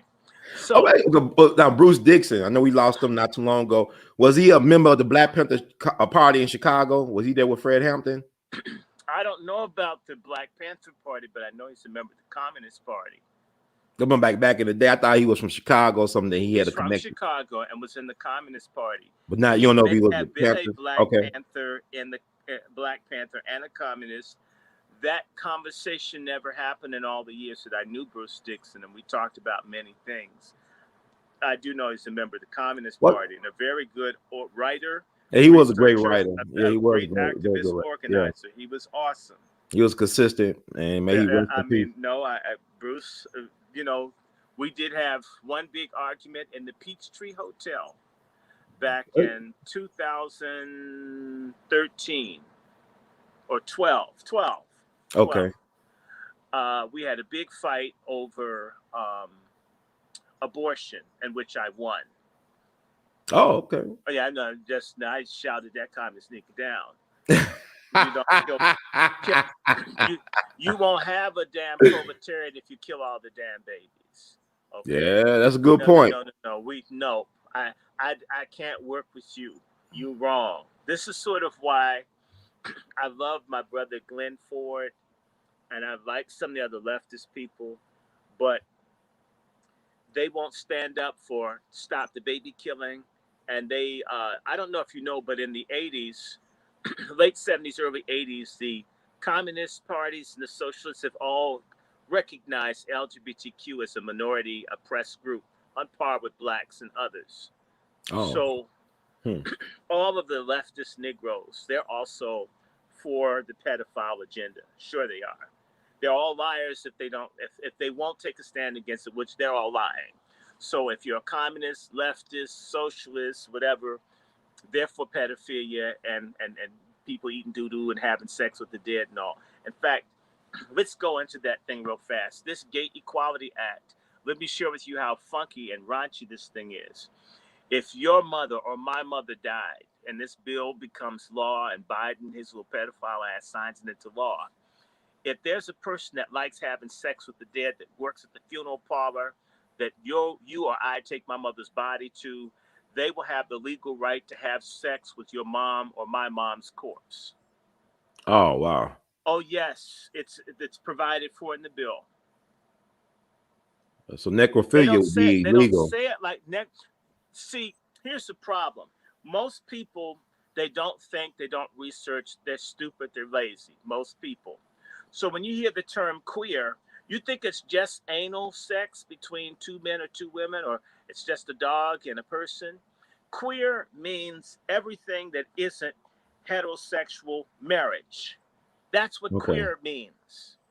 And gender also means however you're feeling at the moment. If you wanted to have sex with Jeffrey the giraffe of Toys R Us, then that's your gender for that moment. There's no limit to this stuff. In reality, we're going to legislate immorality and amorality and bind it to the future generations in this country. This is what our nigger trader leadership and the Congressional Black Circus, the National Asshole Network, the Leadership Conference for Civil Rights, all of these people are doing this filth. All of them in the National Congress of Black Churches with that big, fat, despicable, greasy coon, and I think he's suspect preacher, Reverend Barbecue, a.k.a. Reverend William Barber, or as I say, Bishop Man Titty. The one, and I'll tell anybody. The good news about an apostate like Reverend Barber is the airplane or the train ride to hell, the seats are big enough for his fat ass to only need one seat. One size fits all on the train to hell. You're a sorry ass nigga preacher. I said it. And I'll keep cursing you and there are other people. Let me just tell you, just so you know, I was talking to one of the head judges in Pennsylvania, Brother Ron. Did I tell you this story the other day? No, and I tell did me. this interview on a religious program, so I didn't use any bad language. I was good. Because, my mother was down here the other day. Stop cussing. Stop cussing. And I get enough donations. Anyway, so let me tell you, this judge kept saying, I'm so glad to meet Dr. Short. And I'm thinking, I don't know any judges, especially a woman that never heard of it. And so when the show was over, she says, Dr. Short, I don't think you understand. I says, what am I not understand? She says, I actually know who you are. Says, you really know me? I don't know any judges. She says, but I know you. Says, really? She says, you don't know how hard when I was being interviewed, I had to struggle not to say Congressional Black Circus. I was struggling not to say it. And she said, just so you know, I don't like pork chop feminism. I says, ooh, this is scary. Then it gets better. She says, well, Reverend Green's my witness. Do you know, he called me and he was trying to get me to know someone's name and I couldn't get it. And then I said, are you referring to Reverend Barbecue, and she's the Reverend Green, who she said Reverend Barbecue to, fell out laughing. Then they both started laughing. And he says, "You know Dr. Short?" She says, "No." He says, "I do." And they all began to laugh. Oh my God. You mean one of the judges responsible for fighting against pedophilia and human trafficking in Pennsylvania watches me on your show or on my lives? Mm-hmm. A judge. Juan, who the hell is listening to us? That's a good So question. I suspect Mm-hmm. Reverend Barbecue and the other bastards, Mm-hmm. we're wearing their asses out. And I just want to tell him he may as well lose some weight. Because as long as he's fat, I'm going to make fun of him. In fact, I'm going to start praying that God vaccinate them and give them strokes and aneurysms and get rid of all these no good black preachers. In fact, the one thing I like about COVID is he's been breaking the bank of crooked nigger preachers. I mean, this is almost like Judgment Day. I mean, early. I'm living to see mega churches. I mean, these folks are going to have to like convert some of their churches into housing because they have so little money, so few members. Yeah, it's crazy right That's now. Well, by the way, tell people don't get the vaccination. By the way, there's an article on informationclearinghouse.com. And informationclearinghouse.com, the article is saying that by April, herd immunity to COVID will be a reality, which means nobody needs to get a damn shot unless they make a new virus to kill people. The answer to that is for folks, and I prayed on my broadcast, my Sabbath sermon, for God to take out Gates and his wife and his little ugly redhead daughter. She looks like Ronald McDonald with the sex change. She does. She looks like Ronald McDonald with processed hair.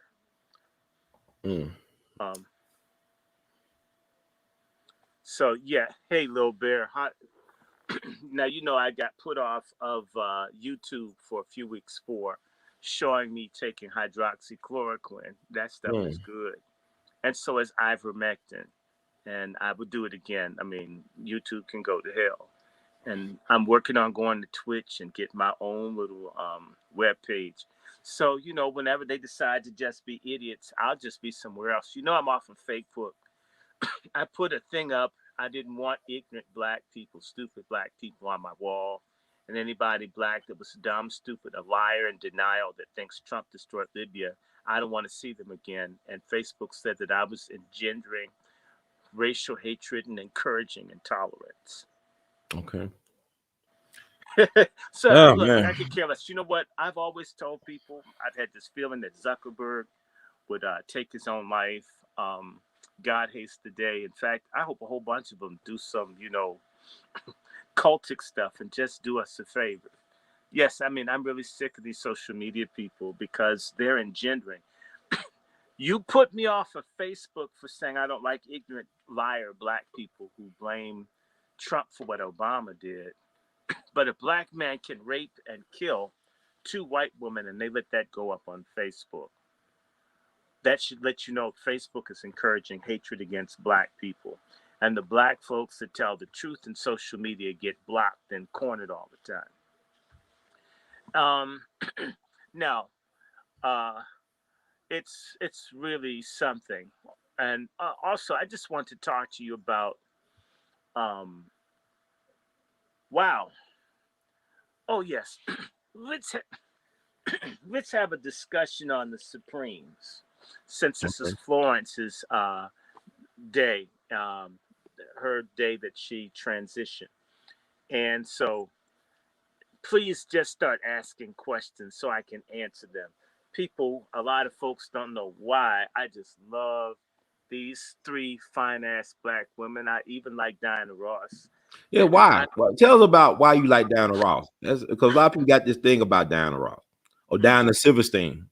Dr. Bobby Wright would call her back in the day. No, she's Silverstein. I think has changed his last name to Ellis. Okay. He changed his last name to Ellis, huh? Yes, because he works with my publisher. That's her business partner. So, I'm not gonna trash Diana Ross. I see. I see. I like No, how you no, set that up about I'm, the I'm, short. So I'm, you draw the line right there. I I'm got gonna you. start. I'm gonna start cooning now. You see me cooning for a good reason. Go ahead. Go Let ahead, me Dr. say. Short. Let me say this Mm-hmm. of of what I know of Ellis Ross or Mr. Silverstein. Okay. His business partner is a black woman who's not a coon, who's a dear friend of mine, Mm-hmm. and he supports decent stuff, content, films, and other things made about black people. So he's definitely not in the exploitation range of, and I think he's Jewish, but yeah, he's Jewish, but not dogging black folks. So Okay. now, what I want to say about Diana Ross. Diana Ross, at the height of her stardom in the Supremes, would get in trouble for making remarks about civil rights Mm. because Barry Gordon wanted to make money, and folk would tell her, "Tone down, you can't do this." See, a lot of times when people are in the business, they see something, they want to run out and fight, and tell you can't do that and be a star. If you're gonna be a Right. star, you're gonna be a peer. Diana Ross used to give money to the Black Panthers, and I talk about huge contributions to the Black Panthers. Not Mm. 1,000, but tens of thousands of dollars. Diana Ross gave money to radical black groups. You'll never hear about it. I know people in the Panthers, so you say something about Diana Ross, and they'll kind of tell you, please don't. We understand what she helped us. She would give money, do stuff. It's QT. You know, I was talking to this brother today about I am a black conservative, but that does not mean I'm a black coon. Mm-hmm. In fact, a black conservative is more likely to basically say, I'm a black nationalist, Christian. I'm a God fearing, nationalistic black American. Mm-hmm. Okay. So I hate abortion. I believe in rights for everybody, but I don't think that you should legislate sexuality. Okay. Definitely not pedophilia, other stuff. I, I believe that I'm for the patriarchy. I hate feminism. Absolutely. HATE, feminism. Put that in your encyclopedia. I hate it. And your dictionary, look it up. Hate. Mm-hmm. Those feelings is how I feel about feminism. Children, women should be respected, loved. The family is the core of everything, and God is the center of all that. And I believe in self defense, armed self defense, and if need be, a little bit of offensive self defense. Mm. Okay? We should buy from each other. We should love each other. We should help each other. And there are a whole bunch of people that I know that are conservative that will not talk a certain sort of militant language. A lot of niggas who don't do anything want to hear. They won't do that because a lot of times the same black people that I know doing stuff don't get supported by black people. They often get help from white people that they can't get from black people. If I told you certain times, brother, where no one black would help me and someone white did, do you realize I would have loved to have been funded by black people? That's a great feeling to be backed by your own, like how Mm-hmm. you're backed and we all be. I'm backed now on my channel by mostly black people. So I say what I think a lot of us feel and believe, Mm-hmm. and fearlessly. Having said that, I told this brother there's a thing you should look up on and Google. It's called Project 2000. Okay. It was headed by a man who's a cousin of mine named Spencer Holland. And Mm-hmm. Spencer Holland could get the worst of young black boys and get them into college, into best of colleges. Okay. Literally, he would get F and D students and turn them into A students in less than a year. And they're going to Columbia, Juilliard, Harvard, Princeton, right? Mm-hmm. Even from the worst of families. Do you know when I was talking to him, we had a long conversation, probably the last time we talked. Do you know who was giving him huge amounts of money and support and getting him corporate help to save these black boys from the streets? Who? Clarence Thomas. Hmm. The man's not a liar. Every time I ask when I need, I get more help from him than the people with their fist in the air and the kente. Clarence Thomas helps. As long as you're honest, he helps. Mr. Black Conservative. I'm not. I don't endorse how he's a judge. Mm-hmm. I've met Clarence Thomas in person. He was cooler than John Lewis, and John Lewis very nice. Mm-hmm. Sometimes I'm not defending anything Clarence Thomas has done. Do you know that he's put money into the community he came from in Georgia now, quietly fixing up the schools, doing stuff down in Pinpoint, Georgia? I'm not saying it suffices for what's been done improper in terms of decisions that he's made as a judge. But there are people who curse Clarence Thomas, which is their right, but they won't do anything for anybody. Lil Wayne is a good example, and they're going to kill his ass and get all of his masters. Mm. It's like, wow. So there's a lot of contradictions and chicanery. You know, one of the people I looked up to who's no longer with us is a woman by the name of Jewel Mazzig. Jewel Mazzig was married to Dr. Mazzig. Dr. Mazzig was pressured to dump his wife and marry Harry Belafonte's first wife, Marguerite Belafonte Mazzig. Mm-hmm. When Jewel Mazzig was completely blackballed for standing up against school segregation across the country, she was Malcolm X's mentor. Since you're going to talk about Malcolm X, this woman's name is Jewel Mazzig. She's a graduate of Spelman. She's the first black person to get an advanced graduate degree in the study of Africa. Her thesis was on African independence. She was Malcolm X's inside person for giving him information on Africa. If you wonder why Malcolm was so sharp, he was getting it from a woman who was my grandmother's best friend named Jewel Mazzig. Okay. Jewel Mazzig died in 2007. Jewel Mazzig was the first black person in the Library of Congress to work in the rare book room. Jewel Mazzig was also the first person to get, she got blackballed in academia for exposing the fact that the reason that Georgia went from being a non-slaveholding state to a slave state was because Jewel Mazzig exposed it in her graduate work at Wesleyan Seminary here in Washington, D.C., working on her second grad degree. Mm. Jewel Mazzig refused to work for the CIA, so they destroyed her. When she had no help, when she, with 3 or 4 degrees, the only job she could get was as a janitor scrubbing floors because she was blackballed. Mm. Let me share with you how bad she was. Jewel Mazzig was also a writer. Jewel Mazzig worked with A. Philip Randolph, helped organize the March on Washington movement. Wow. So many people don't know.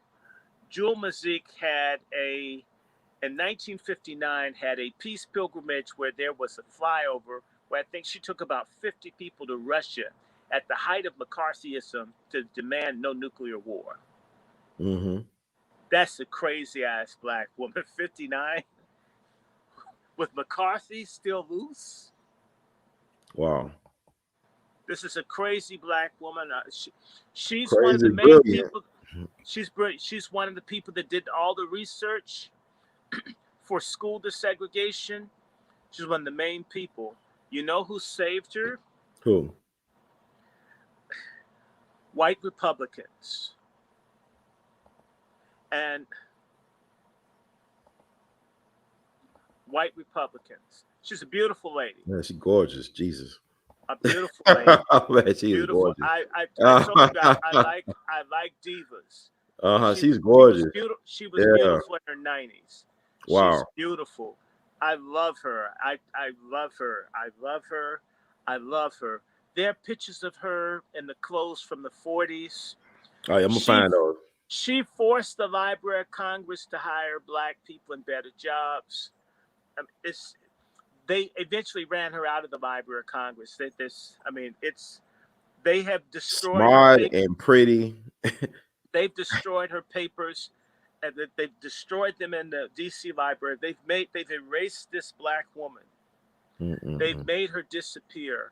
Her own children didn't appreciate who they destroyed her papers. It's That's really. crazy. If I Oh tell my you God. some stuff I've experienced where black families, like what Bernice King and Martin Luther King III and what they're doing to their father's legacy. It's a disgrace, King family. Y'all fucking up. Okay, you're killing your father worse than the people. To. By the way, just I'm gonna have to put this out there and go back to the Supremes. Did you hear that Motown's going to re-release Dr. King's speeches? Because Dr. King was a Motown artist. Well, if I have a dream speech or what? I didn't know that. Tell us about that. Berry Gordy, there it is. There's Oh, the she picture. gorgeous. Yeah, my God. That's from 1942. Mm-hmm. And she was out demanding that people desegregate the buses in D.C. when she was dressed like that. That's in the early 40s. Do you realize that's almost 80 years ago? This lady was saying, She my hell with Black me. History Dream Girl. She one of my Black History Dream Girls now. She's one.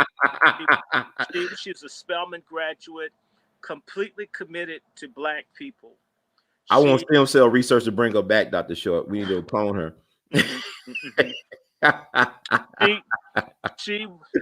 Oh my God. She used to cuss out and go off on Eleanor Roosevelt. I know why she got away with it too, because Eleanor was. I know why. If black people didn't get stuff in D.C., if she could get it, she would make people do stuff. Oh wow. She was so pro-black, her husband was trying to kill her. So her husband was trying to kill her because he was a dentist and she was raising hell, and her husband, he was boule. She wasn't boule. And this happens. Y'all can't marry a sellout person, because they will start to try to hurt you in your own home, because you got to sell out if you're gonna be with me. You've got even your penis and your vagina has to be political, black people. Your dick can't be apolitical, and that's the problem. You know what kind of man has an apolitical dick? Who? What type of man? A simp. Is that really a man or a male, Dr. Short? Is he a male more so than a man? A male. Mm-hmm. If you have an apolitical penis, you're a simp. And you're a pork chop feminist if you're reactionary or apolitical vagina. You're supposed to be procreating more people. In fact, we would be 100 million people today if we didn't practice abortion. Do you realize that 100 million people, we could damn just fucking strong arm our reparations. But we're just 40 or 50. We chumps. Can't kill one killer cop, but we can kill 20 million of our own babies. Damn. What kind of people do this stuff? It's crazy. Like Mazzig, y'all, is Mazique. Mazzig. That's her last name. I'm going to just say to you real fast. The one thing I can say good, I was able to reunite her with her best friend. Okay. Because the people harassed her all the way up to the time that she died. Mm-hmm. When I went to see her at a senior home, she would not receive me because she didn't know who I was and she thought I came to kill her. So I wrote her a 7-page letter and stuck it under her door. Okay. 6:00 the next morning, I got a call. I didn't know the numbers. Like, hello? She says, "Is this Randy?" I says, "Yes." who am I speaking to? She says, I'm the woman you wrote the letter to yesterday. And I want to let you know I heard you knocking, calling my name. I didn't know who the hell you were. And at first, when I saw the note come under the door, she says, I'm not going to read this damn stuff. And then you know what she said? I read your letter. Mm-hmm. And she said, it was such a beautiful letter. Until you had to be for real, so I'm calling you. What do you want? And I told her, Martha Collison, your friend is sick. She wants to talk to you. And she says, you know, Marty? I said, yes. Some of us, like you and I, Ron, go by and visit older Black people, try to help out. And as much as I talk about pork chop feminists, I hope you ladies notice, I go and take care of old sisters. I love sisters. Mm-hmm. I used to do what I could do for Martha, who couldn't really walk that well, whatever. And I got those two ladies on the phone together, and they talked for 4 hours. Wow. And they were just crying, and we were able to get them together. And even better than that, since we talk about Malcolm X, I was able to get Peter Bailey into the meeting between Martha, Jewel Mazzig, and I was just there watching. And Peter Bailey said, thank you. I always wanted to meet this mentor of Malcolm X. Wow. This is what Peter Bailey said. This woman is a giant. And it says, I'll never forget that you introduced me to Jewel Mazzig. Hearing that from Peter Bailey, who's in the Audubon Ballroom. Oh, yeah, I met A. Peter a couple of times. He was a great man. I know. Yeah. Peter lives down the street from me. Mm-hmm. What? In fact, you need to do that, a rising book with him. We should all do that. Look, Peter, Jewel, Martha Collison, who was an activist. These were people who fought in Baltimore and D.C. against racism and discrimination. They were hell-raising Black women. Okay. They all died, and they're all gone. But I feel blessed that I got to hug this lady. She kissed me. She thanked me. Wow. Her and Daisy Bates to have been able to touch these people, these sisters, the real Black women. If you want to know why I fight, why you fight, we're fighting for the Black women like her, and they don't have to be light-skinned. Black women matter. Black women's lives matter.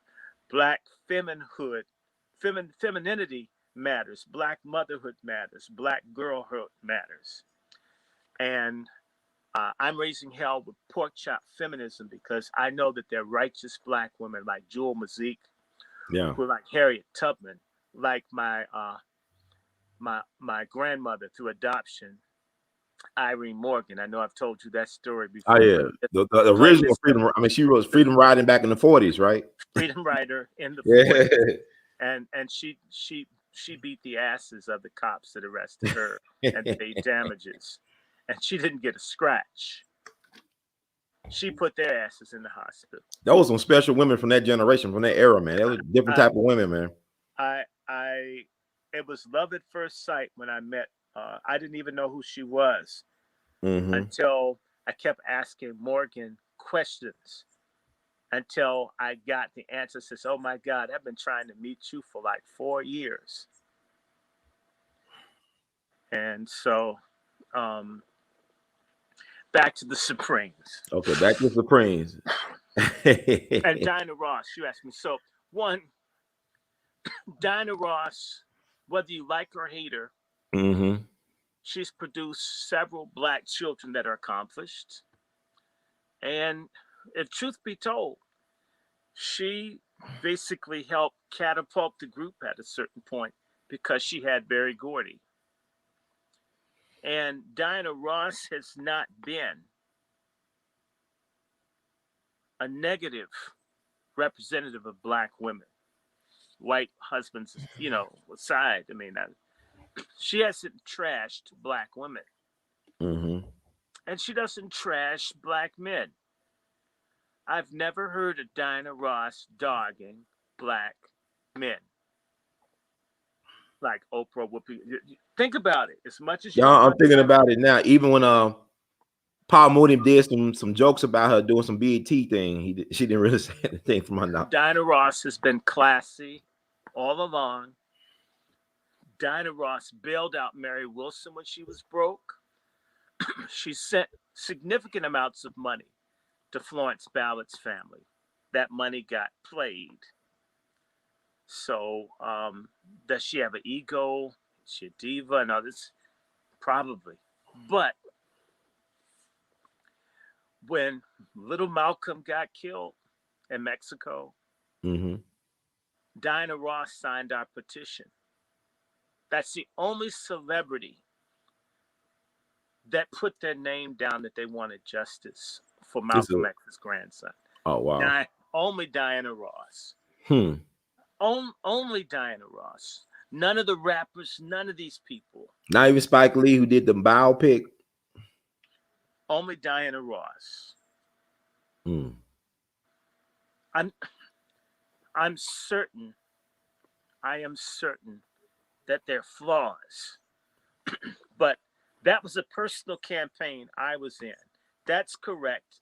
Diana Ross signed and endorsed a petition to get justice for Malcolm X's murdered namesake grandson. Nobody else notable in this country black did but Diana Ross. How did she even find a little petition like ours? Oh, so y'all didn't even try to get her to do it. She just did it. She just did it. Wow. Okay. I'm trying to say to you, if you read some stuff, when the riots and all were going on, Berry Gordy would have to tell Diana Ross, you can't say anything about riots. You have to understand the police came close to killing Diana Ross's brother Chico during the Detroit riots. He was in her car and the police didn't believe it was his. And they beat her brother up. So Diana Ross has rage, black rage in there. Okay. It's there. It's there. Playing the Billie Holiday thing, if you understand that she was denied. See, Billie Holiday did not die from drugs. She was denied medical care the last 10 days of her life.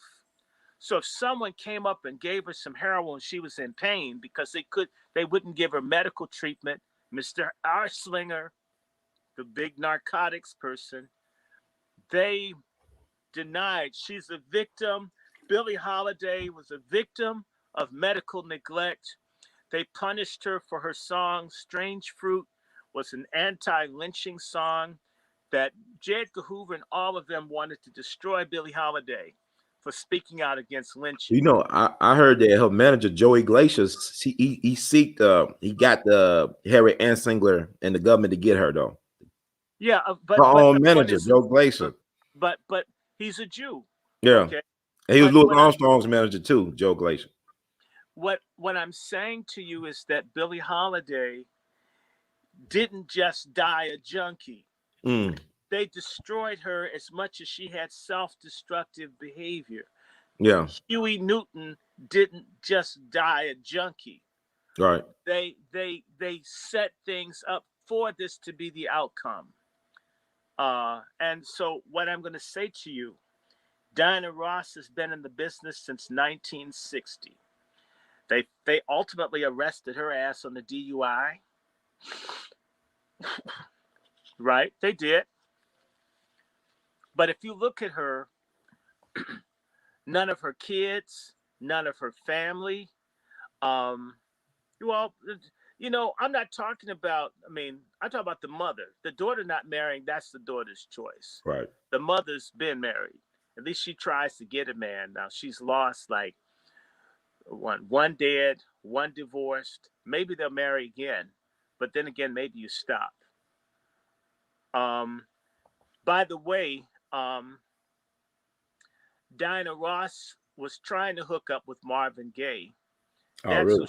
That's who she wanted. Marvin Gaye's too messed up with drugs. But he was married to Barry Gordy's sister for a minute, right? Yes. Way older than he was. A lot of people wanted Marvin Gaye. Diana Ross wanted Marvin Gaye. She tried to get him. But him and Tammy was they was like platonic, right? Him and Tammy Terrell. They're just friends. Okay. Diana Ross wanted Marvin Gaye, and she tried to get him. He was too messed up. In fact, he was running from her. He didn't think he was good enough. Wow. So there was a black man, and I think Marvin Gaye is pretty representative of a black man with some consciousness, creativity, with all of his complexity. That's who Diana Ross wanted that she couldn't get. So when black men are screwed up, sometimes sisters make alternative plans. Sometimes when sisters are messed up, brothers make alternative plans. If we stay drug and alcohol and sanity free, it makes it easier.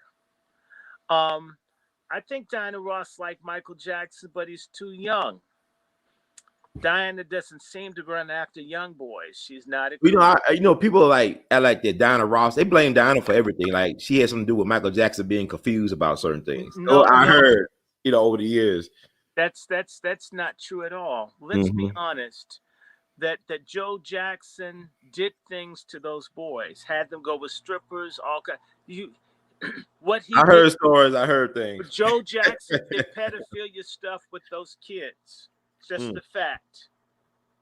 Don't put that on Diana. This happened before Diana showed up. They were performing in strip clubs at Mighty Young. But also having horse and stuff and letting folks, and Michael getting criticized for not wanting to be molested. I mean, so the half hasn't been told how he raised those kids. Okay, I mean that's fair game. So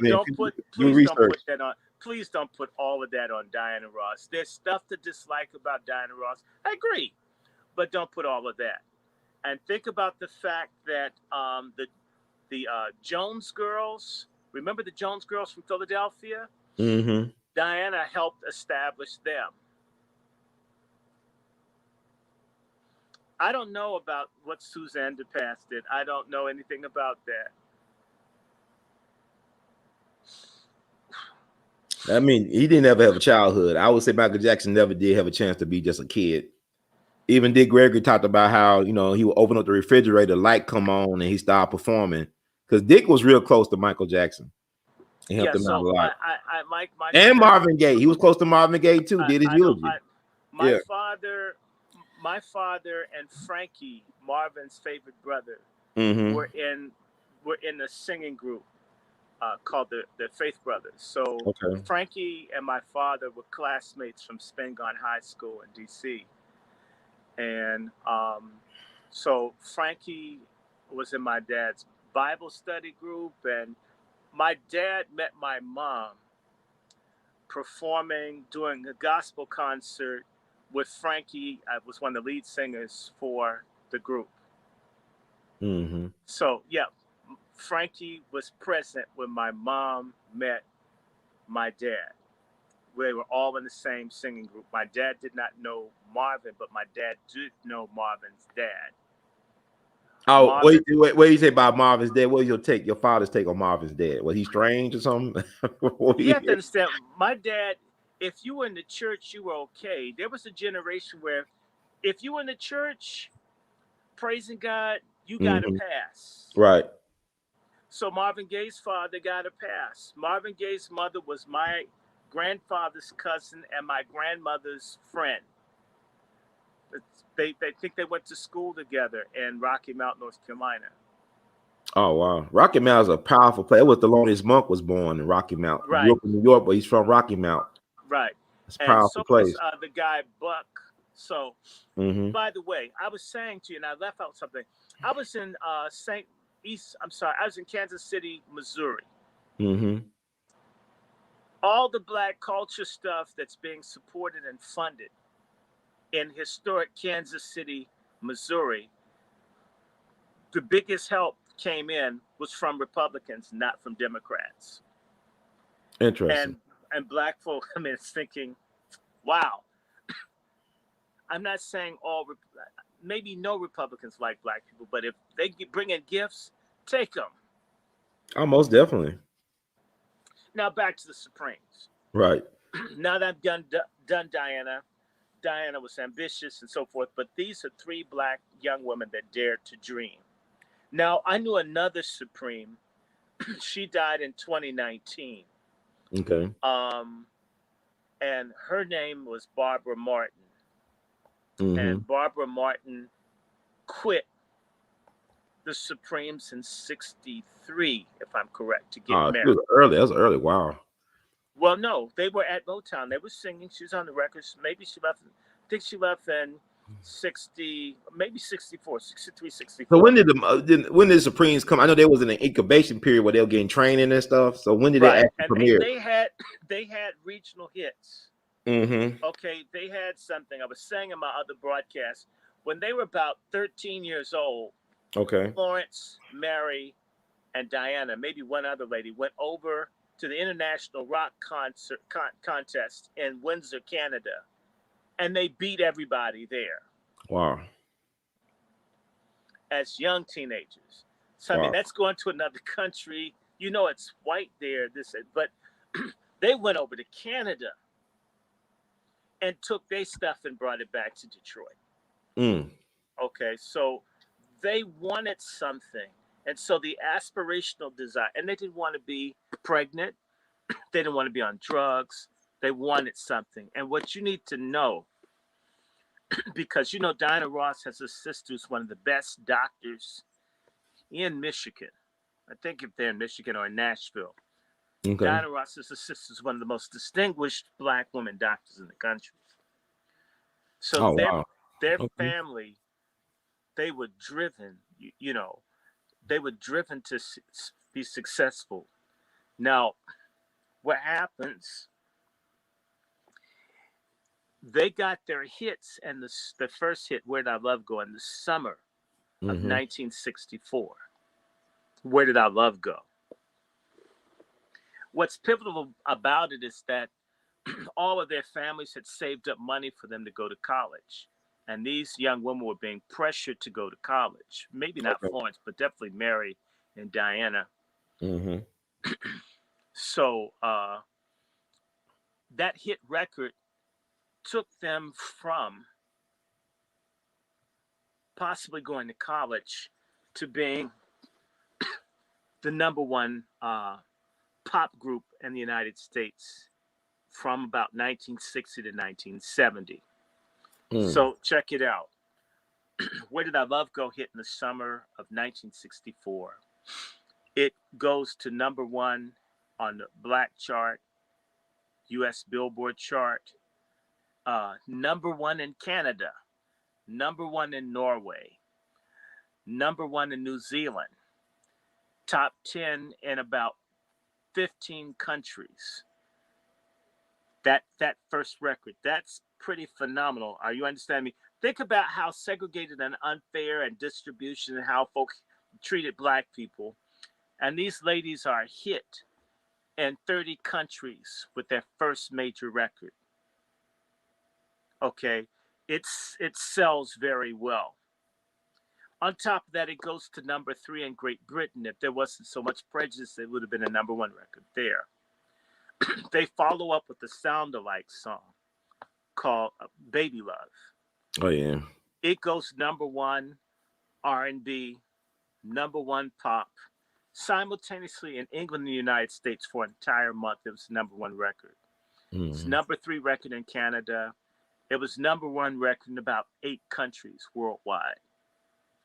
That's good now. If an artist did that now, imagine then, segregated market. And then they put their album out in late 64, Where Did Our Love Go? And of course, they released a song, Come See About Me. Mm-hmm. When that song went number 1 pop, and it was a top 10 record worldwide, and it was number 2. No, I think it's number 1 R&B record as well. Yeah, number Okay. 1. So they had 3 consecutive number 1 pop, number 1 R&B, and by the way, I think "Come See About Me" was number 1 in Canada too. So they had 2 number 1 hits in Canada out of their first 3 number 1 records. Oh wow, that's impressive. Okay, no, that's it. You didn't know that. So the Supremes are perhaps the biggest female group in the history of Canada, as well as United. That's something. That's interesting, man. Okay, yeah, no, they had, and remember that's the first place where they just turned it out. They took a prize to the teenagers, so they have a very strong relationship in Canada. Then they released their album, "Where Did Our Love Go?" "Where Did Our Love Go" was the first album in pop music history to have 3 number 1 records and a total of 4 top 20 records at the same time. That's the equivalent of Thriller. I mean, okay, so it would be fair to say that Beyonce is the Diana Ross of her time, or you think that's an insult, or you think how do they compare? I think Diana Ross and them had a little more class than Beyonce and a lot more tact. Okay. I think that Beyonce, she's okay. She could say, I don't hate Beyonce. So, I mean, I loved Independent Woman, even though it's a feminist song. I like that. Throw your hands up. It's catchy. Making money. Throw your hands up. Okay, I liked it. That the bass line on that was awesome. And look, when "Where Did Our Love Go" came out as an album, by the way, it was a number 1 album in England under the name Meet the Supremes. Okay, so by the way, so there's something, and I was saying on my broadcast before, that there's a lot of deceit on the Billboard charts when they talk about whose records hit where and what. I think the Jackson 5 had a total of 7 number 1 records. You understand what I'm saying? But they shaved it. For example, the song "Dancing Machine" sold 3-4 million copies. I can see that, yeah. It did. But yet the song that they had number 1 above it was "Joy to the World" that sold 1 million. You mean 4 is less than 1? Yes, when you're dealing with racism, a 4 million selling record is greater than a 1 million selling record by a white person. In fact, I'm thinking one day of writing an essay and giving my take on who had which hits. So the reason I'm going there is that when "Where Did Our Love Go" with 3 number 1 records on it, as well as a bunch of their earlier hits, it was a deluxe package record. And what made it unusual is you had 3 fine-ass, pretty black women on the cover, back when a lot of artists that were black wouldn't put their faces on to avoid losing white buyers. They had their faces on there. And so when someone tells me that that record didn't go to number 1, part of what they used to do was call people and ask people what's selling. If you didn't like black people, even if you wouldn't tell people how well it's selling. But "Where Did Our Love Go" sold about 4 million albums worldwide. The Beatles, they say, kept their record at the number 2 spot for 4 weeks. However, "Where Did Our Love Go" stayed on the charts for 90 weeks. It's almost 2 years. It was on in 64, 65, and 66, still selling. And by the way, to show you how popular the Supremes are, they did a British invasion album called Live, A Little Bit of Liverpool. It went to top 20, and it sold close to 1 million. They did a Christmas album, which was the number 1 Christmas album for about 2 years. It sold 1 million in its first year, its Christmas album. So they had like almost 3 platinum albums from the onset. I mean, are you getting me? Then they did 3 other albums. Each of them charted. Each of them, I think they did one on Sam Cooke. It sold about 400,000. They did one they did one that was just awful. It was trash, but it still sold about 300,000. Okay. Then they did their next album, right? Because they had 3 #1 records. They had an album that was selling. They had albums selling in the millions. Since people talk about Beatlemania, sit down and think about it. These ladies had 4 albums in the top, or 3 albums in the top 20 at the same time, and some of them in the top 10. And that's their first shot out, right? And they had That's impressive. That is then impressive. if you add the other ones, they had about 7 or 8 albums on the charts at the same time. That's good. That's great. Then they come out with their next album, More Hits by the Supremes, and they get 2 more #1 records, Stop in the Name of Love and Back in My Arms Again, right? Mm-hmm. Million sellers. They have another song that they don't treat as well called Nothing But Heartaches, but it sells 1 million. So they do their second album with 3 million sellers and 2 #1 records on it. Mm-hmm. Right? Then they release a live album. It sells 1 million and goes to the top 10. A live album going to the top 10. It was Supremes at the Copa. So it sells 1 million.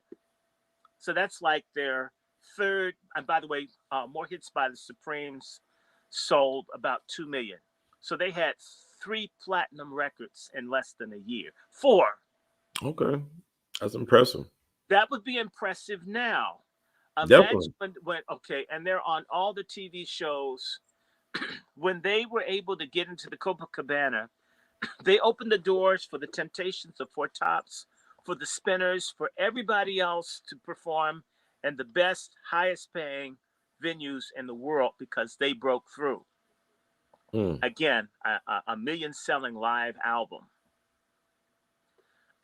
Then they come out with another album. Same year, 65.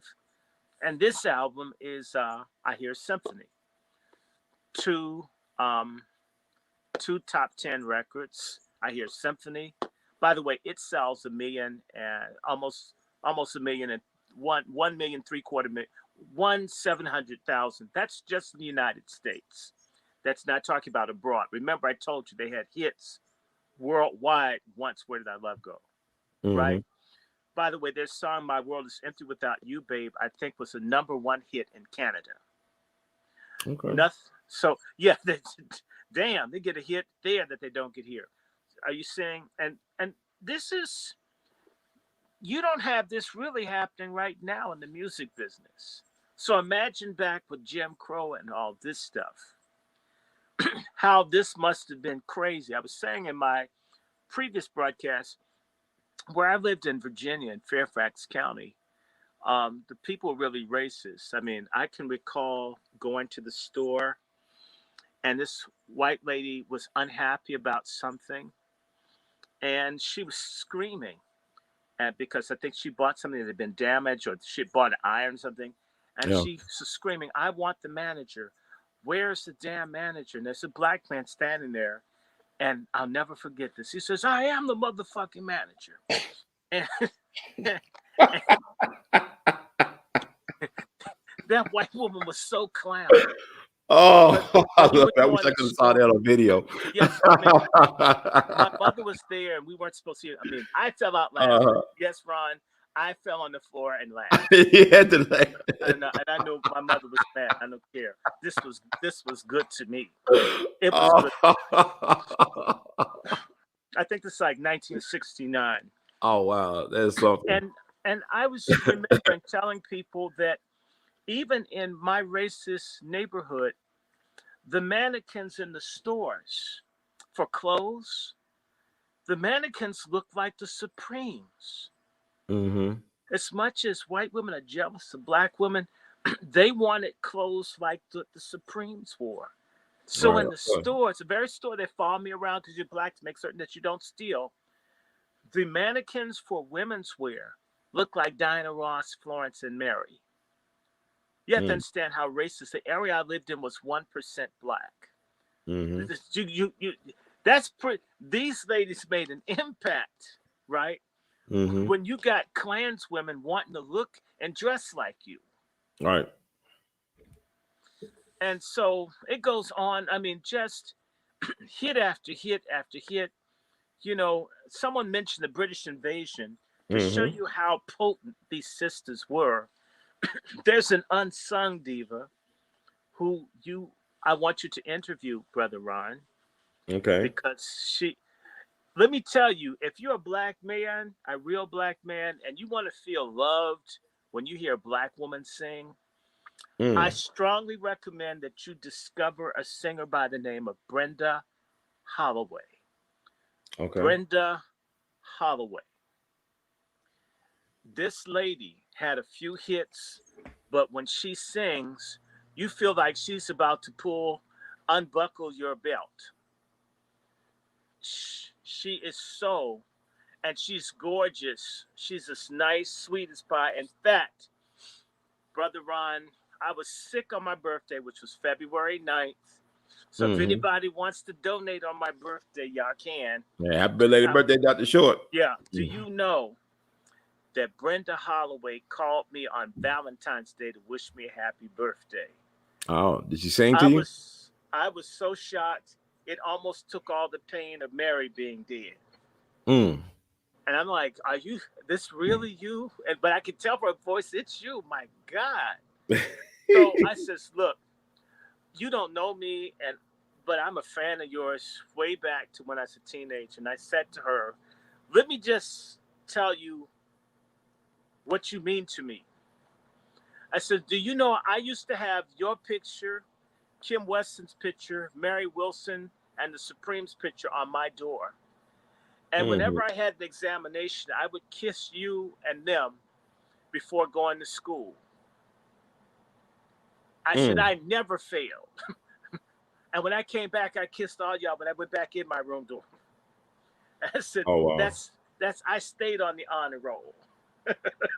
Mm. Brenda Holloway. She was the opening act for the Beatles at Shea Stadium in 1965. Oh wow. Okay. What that means is that the Beatles had a lot of respect for the black artists and they gave them props. So Brenda Holloway had Motown better promoted Brenda Holloway. There should be a live album of Brenda Holloway at Shea Stadium. Mm-hmm. Are you understand me? If you go into YouTube and you look up Brenda Holloway, you will see that Dick Clark was infatuated with her voice. Oh, I'm looking at her right now. Jesus Christ. She's fine. She can sing. And when Brenda Holloway sings to you, you feel like she's gonna unbuckle your pants and she can have unbutton it your all, shirt and then boy. let you do. Her voice is so smooth. If she was So Corona, sweet. she come on get it. Come on get it, And by get the it. way, she's married. I think she's married to a black man, happily married. Okay. And she's awesome. Giving us an Awesome. education today, Dr. Short. By the way, that song, You Make Me So Very Happy, that's her.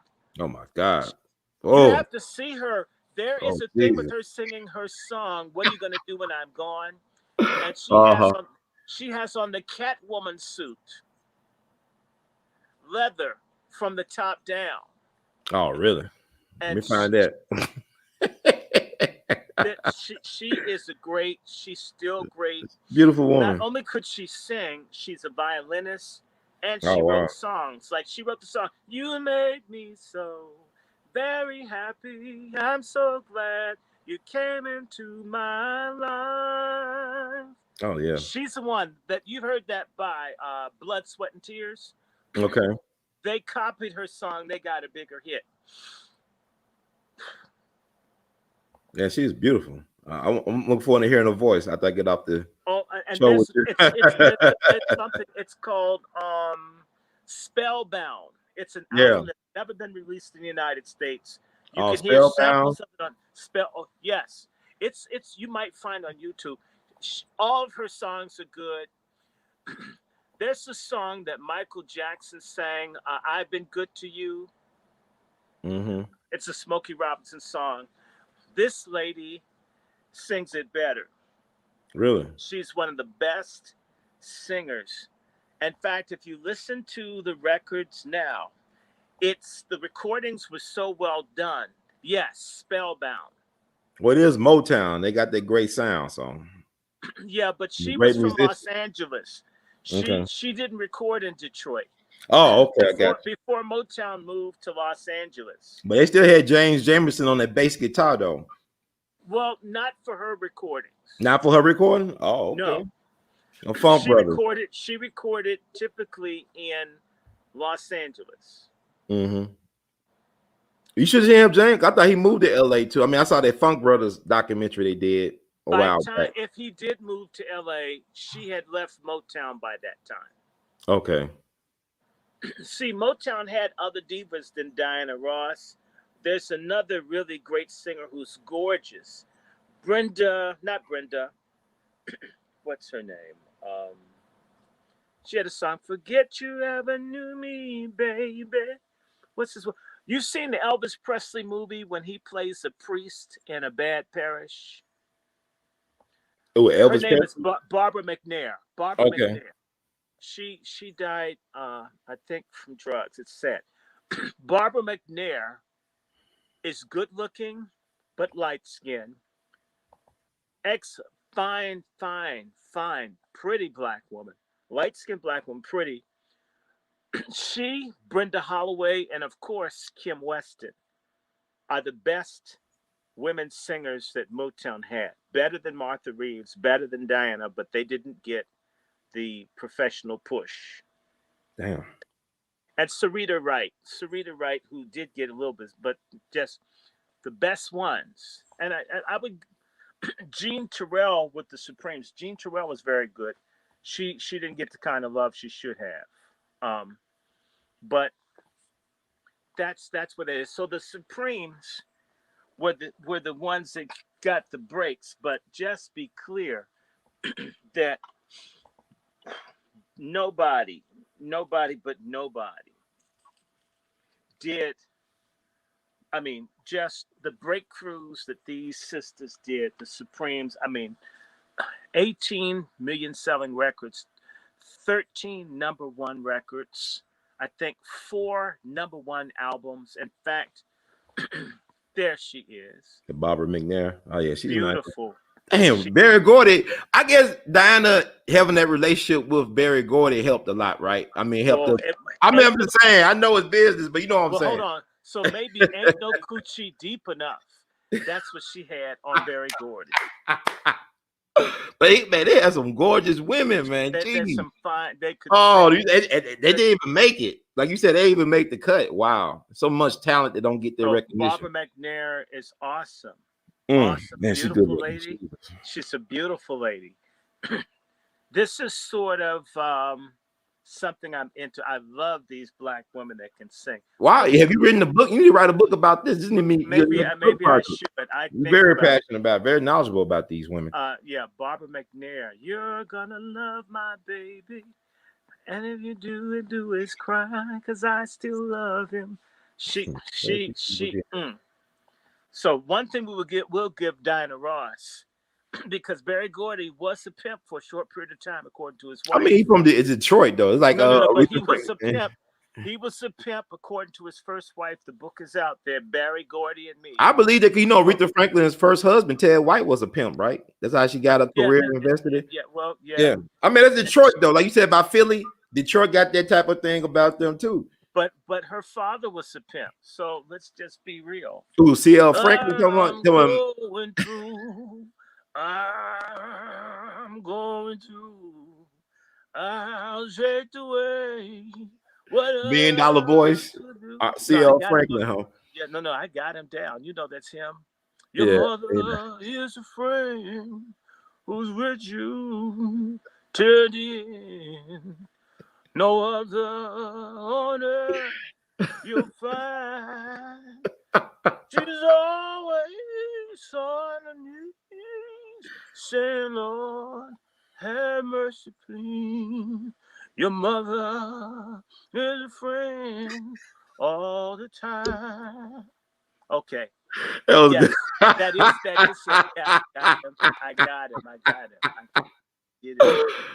Oh man, it's so much crazy. I mean, our people are amazing, but we've been through Now so much you know stuff. goodness well Aretha's daddy got run out of Memphis for getting a girl pregnant. Yeah, little girl. Yeah, That's yeah, I right. heard. And Yeah, they have a house. What's the street there that Aretha's house is on? The I've, house is I've been there. I went there the week that she died, that when she was born. Yeah, they still got it. But yeah. I mean, Aretha had issues with Memphis. I can understand why. She ain't Mm-hmm. like coming back here, from my understanding. Mm-hmm. So that's why I like the Supremes and Florence Ballard. I mean, the Supremes to this day are still the #1 group. They're the #4 group in England. They're the #1 American group. And overall in rock and roll, they're the #1 group. Mm-hmm. Thank you, Glennis. They're the #1 group in the world. And that's incredible. I mean, that the record still stands. And it's 3 black girls who says, we're going to be someone. Okay. And Florence was cocky in spite of getting raped, in spite of coming from a big dysfunctional family. Mm-hmm. Diana had the voice that they liked. Mary was fine as hell, right? Write the book, But Dr. Short. I but agree. You got to write the but book, man. Florence had the drive. Mm-hmm. And when Berry Gordy initially rejected him, she didn't like him from then, saying if he didn't see how great we are, he doesn't know anything. That's from like the very get-go. I'm like, wow. So, and what you also know, a lot of people don't know Diana. Let me share something with you once we talk about the Supremes. Diana Ross got in more trouble because Diana Ross wanted to be a rocker. She wanted to sing hard and do that. That's what was out there. She was told she couldn't do this. And by the way, each time they made a hard rocking record, the Supremes didn't sell when they did a. Let's talk about song "Nothing But Heartaches." It's a great song. Nothing but heartaches and "Four to the Floor," Funk Brothers. It's great. Top 10 in Canada. Cashbox says it was top 10 here, but Billboard says it was number 11. I'll go with Cashbox. I agree. That's why I said when I don't do trust my Billboard. chart, I'm going to Yeah. reposition the records. By the way, like there were only like maybe 8 or 9 #1 albums in Billboard in 2000. I'm sorry, 1965. How could the Supremes sell 4 million? And be the 4th best-selling album of the year, but they never got to #1 on the charts. Do you see how insane that is? Yeah, Where they I play mean, with that. yeah. So it's a way, and so they did this with the Jackson Fives with "Never Can Say Goodbye" and other songs to rate them lower and to give the hit to. Yes, Michael Jackson did write "Muscles" for Diana Ross. Okay. And by the way, that song got to number 10. It was there for about 7 or 8 weeks. Okay. So it was, but are you getting me? So that the song "Nothing But Heartaches" didn't go too high. They did another song. By the way, I left out an album because right after I Hear a Symphony, they did another album called Supremes A Go-Go. Supremes A Go-Go went to #1. It knocked the Beatles album out of the #1 chart. Okay. It sold 2 million copies and was #1. And in fact, it made it into the top 15 in England. But this album had the song "You Can't Hurry Love," which was a smash song, #1 song in multiple countries, #1 soul, #1 pop, #1 Canada. Right. I mean, in fact, the Supremes even recorded in German and had hits in Germany just to show you what they were doing. I mean, that's good. That's back then. Let me just say to you that this album was good, went to #1, but it had another song, "Love Is Like an Itching in My Heart." It's got a very hard bass line, a hard drums. It goes to maybe number 7 or 8 on the charts, or 9. When the Supremes would rock, people had put them up on a pedestal. They didn't let them do that. they couldn't do that. And a lot of times, this is what I want to say to some of you listening. A lot of people get put places instead of trying to get there. And a lot of black people, the scriptures say jealousy is more cruel than the grave. Mm-hmm. And black people who are jealous are more cruel than the grave. They're jealous of Diana Ross making it. What they failed to see is if someone saw that they had the drive, they put them there. Now, let me tell you something about Diana Ross so that people don't know. Berry Gordy was at a certain point was prepared to cut Diana Ross off over one song in 1965. Berry Gordy wanted the Supremes to do more than black venues and other things. He wanted them to go to a higher level, Las Vegas and other places. Berry Gordy told Diana Ross she needed to learn a song. You're nobody till somebody loves you. You're nobody till somebody loves you, right? Diana Ross, like, that's a white song. I don't want I'm not doing it. And she told Berry Gordy no. And Berry Gordy was prepared to say, you know what, I'm going to channel my energies into another act if they don't do this song. Diana Ross was given an ultimatum to perform the song. And she told him he wouldn't do it. Towards the end of the show, she sang it. Mm-hmm. And Berry Gordy says, that's my star. Okay. Okay, because in other words, it's a show tune. She wants to rock. And he says, do the show tunes. See what I'm saying? A lot of folks say Diana Ross was fake. No, Diana Ross was steered to go that way. It sounds like what kind of happened to Whitney Houston with Clyde Davis, but also somebody, it was a Miles Davis' wife. I ain't talking about Cicely Tyson. I'm talking about Betty Davis. She was a talented singer. She was ahead of her time. She was like a cross between Madonna, Tina Turner, Beyonce, all that. But she was the one that pushed Miles into the fusion, the bitches Bruce type of stuff, the fusion jazz. But her career did not take out. They shelved her. She cut albums and everything, and they just shelved her. I mean, she but you know became a what we recluse. need to do? There's some movement in England called Northern Soul. Yeah, I heard about it. Okay, go ahead. Tell me about it. You know who the queen of Northern Soul is? Diana Ross? No. Betty Davis? No. Who? Tell me. Kim Weston is the favorite. Oh, okay. I got you. Kim Weston. And you know her well. So what I'm saying, I'm just telling you who the queen is. Mm-hmm. It's like Luther Allison was the king of the blues, but he wasn't acknowledged here. I mean, they always said BB, but towards the end was Luther Allison before he died, from my understanding. Right. Was he Motown connected to Luther Allison? I don't know. Forgive me. That's something I don't know. But where I'm going with this is that Diana and them were taken in a direction. In fact, Florence Ballard didn't like some of the music that the Supremes were doing. They want to do more black stuff. So Diana and them were steered into the crossover more than what they crossed over with. You understand what I'm saying? Yeah. And when they would do hard stuff, right? A lot of times people didn't receive it. So this song, Love Is Like an Itching in My Heart, is one of the funkiest songs that Motown put out. But because it's the Supremes, the people didn't give it the same love as I need love, love to ease my mind. Right. They want something soft and kittenish. That's what that we won't let you rock. And by the way, Martha Reeves, Gladys Knight. Oh yeah. What's the one? Betty Wright. There's just another passed one. Away. Yeah. What's the light skinned one? Cadillac Records. Give me Etta James. Etta James. You had black women. You had black women that could rock. They didn't want that from the Supremes. They didn't allow it. Okay. So you had the white people and the black people shutting it down. Shutting it down. So what eventually happened? But give props to Ike Turner then. He let Tina do her thing. Right. What I'm saying. Ike let Tina do her thing. What ultimately happened, right, was that only when they began to no longer be able, because of the riots and other things in the mood, then they came out with Love Child. A top 10 album and a song that sold 2.5 million records.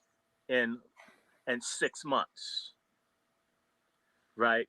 That's a smash. Number one record in Canada, number one Yeah. in many, many, many countries. So you get where I'm coming from. Yeah. And of course, Someday We'll Be Together. That was a big thing. But they also did stuff with the Temptations. What you need to, what a lot of people younger don't understand is that when the Temptations and the Supremes did TCB, everybody black in America was in the house to watch them, because it used to be that black people weren't on TV often. I mean, you would call someone, Diane Carroll was on television. Oh, the Supremes on television, the Temptations, the Four Tops, Sammy Davis. Look, because black people were largely invisible in my lifetime, the Supremes and these other people kind of kicked the door open that we black people are here. They were everywhere on all the shows.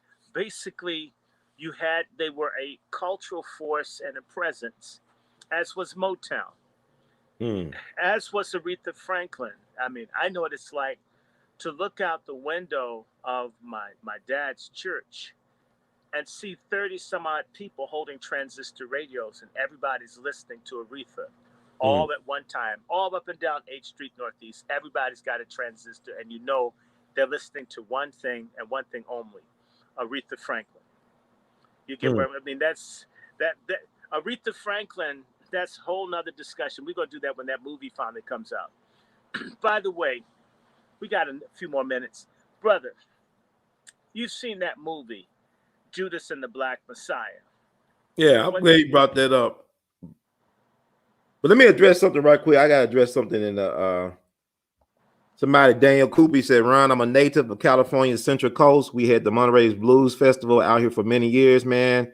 You need to write a book about Bobby Blue Bland, my favorite blues artist. I got the Bobby Blue Bland story, actually. I met him the year before he died in 2013. It was at the historic marker unveiling for Royal Studios. Willie Mitchell, where he cut out them classics with Al Green and then Peoples and all them. They were all down there. And Bobby Blue Bland was in his wheelchair and stuff. And he was cool, man. He was laid back, cool. Everybody. I was Bobby Blue Bland. So I approached Bobby Blue Bland because I said, hey, Bobby, man, I respect you so much. I remember when you started out in that group, I heard about the Bill Streeters, when you all, B.B. King and Johnny Ace and Roscoe Gordon, all you guys with Junior Parker. Y'all like the Wu-Tang Clan of the blues. He looked at me like I was crazy. I said, I mean the Wu-Tang Clan are the Bill Streeters of hip hop. He said, yeah, that's right. And so I asked him about Johnny Ace. A lot of cats don't know about Johnny Ace. He really was the first rock and roll star, really. Shot himself to death on Christmas night doing a concert in Houston. With the roulette. But it wasn't even Rush Roulette. What he was doing, he was pouring the gun around and telling, clicking the, and saying it was empty. And he pointed to himself and shot himself. He had a surprised look on his face. And Bobby Blue Bland was in the group with him, the Bill Streeters. The reason why he got his break in the business is because Bobby Blue Bland was functionally illiterate. He couldn't read. So they passed the sheet music to Johnny Ace, did this song called My Song, and the rest is history. But Bobby Blue Bland, Johnny Ace, he was the big star. In order to get him as your headliner, you had to book B.B. King, Bobby Blue Bland, or Little Richard as his opening acts. And all them guys are every music hall of fame you could be in. Johnny Ace is not in one music hall of fame. So Dead at 25. Ron, let's do this. But what I want to say with Blue Bland, he was going to talk to me. He said, I'll talk to you about Bobby and all that stuff. I tried to call him. His wife answered the phone. She wouldn't let me talk to him. But he was cool. And then he died in 2013. So you and I can call Bobby Rush, and we can start on that. I interviewed him. I talked to Bobby Rush. I talked to him a couple of days ago. Let's do it. 2 or 3 of us can do it. Let's not feel bad about it. Let's do it. Now, what I was going to say is, for Bobby Blue Bland, further on up the road. I love that song. It's a ripoff of my Bishop song here in D.C. that was a million seller. What's that? It's a song called Further On Up the Road, further up, further up, further up, further up, on up the road. It starts off slow, and it says, there's some things we don't see that are quite clear. And they just sing, and then it says, but then it gets to the point where it starts saying, but further on up the road, we'll understand. Mm-hmm. So the guy will give a line. Further, beautiful flowers will be seen further on up the road. Jesus will be there further on up the road. And so Bobby Bland ripped off Bishop Smallwood Williams' #1 gospel song, Further On Up the Road. I got a copy somewhere in here. I love Bobby Blue Bland's version, and I love the Bishop's choir. Johnny Ace, there was a record store around about 4 blocks from my house here. And there was a Johnny Ace album, but it was from Japan. Mm. And it was like $30. Wow. And I never bought the Johnny Ace stuff because they were foreign imports. So I've never bought or owned a Johnny Ace because the prices were so high. You know what's crazy about Johnny Ace's story? His granddaughter's legacy, the popular R&B singer today. That's a grandfather, Johnny Ace. I had a chance to talk to his widow, his sisters, one of his sisters, his daughter, who was about 2 years old when he passed away. And it's interesting, the family not really pursuing. I talked to his brother, St. Clair Alexander, before he passed away. And he was a victim. He was an A.L.L veteran. He was exposed to radiation while they were doing like all those exhibitions in the desert. In the desert, yeah. Yeah, he got exposed because his commanding officer said, look, y'all been exposed to high level radiation. Y'all won't make it to 40. If you make it to 40, you're gonna have a messed up life. You're gonna pass that on to your children. So this dude when I met him around the anniversary of his brother's death back in December 2009, he told me on the phone that he's half a man. I said, how you tell me he's half a man? It's like a man to me. I go to his home where he's staying with his sister. Half of his lower body is missing. And he told me about being an A.L.L veteran. What I did was I started researching what an A.L.L veteran was. The government was giving payouts to people for about $80,000, $75,000 to $80,000. So I contacted Congressman Steve Cohen's office and wrote a letter about this guy. Could they investigate his claim of being exposed to high levels of radiation, A.L.L testing back in the desert? They wrote him back and they verified that it was true. He was an A.L.L veteran, but they didn't have no money for him. I said, y'all could at least give him the $80,000, $75,000 because his commanding officer told him that they will get a letter of thank you for your service from President Eisenhower. And they never got that letter. So he started having documentation. Huh? Well, Steve Cohen, sorry, but you weak ass niggas in Memphis tolerate. I can't say nothing about that. I hear you. I mean, I'm telling you, dude looks like Elton John with male pattern balding.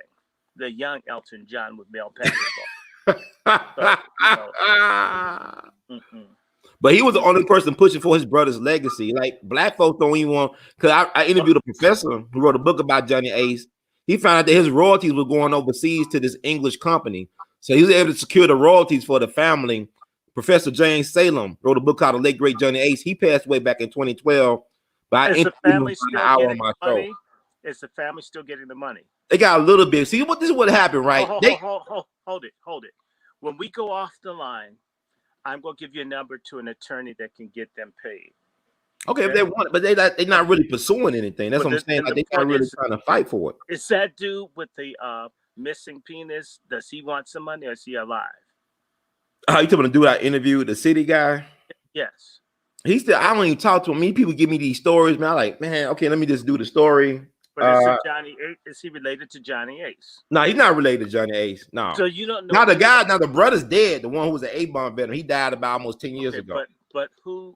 So you don't know anyone in the family that's functional? Well, his daughter, they try to connect with Legacy. She acknowledged that as her grandfather, but she don't have nothing to do with the family in terms of Memphis, as far as I know. Okay. And I reached out to Legacy myself too. I never got any feedback from her. Well, not her. So there's nobody that you know. Well, think about it. If you ever find anyone, call me. This is what they did. I'm gonna tell you how they've been taken advantage of over the years. they had photos of Johnny Ace and all this information and memorabilia for him. Excuse me. And it was the black folks out in Detroit, I believe, that reached out to them. They did a play about Johnny Ace about 20-something years ago. The family gave them all these valuable photos and everything. They never got it back from them. People just took these things and never returned them. They were from Detroit.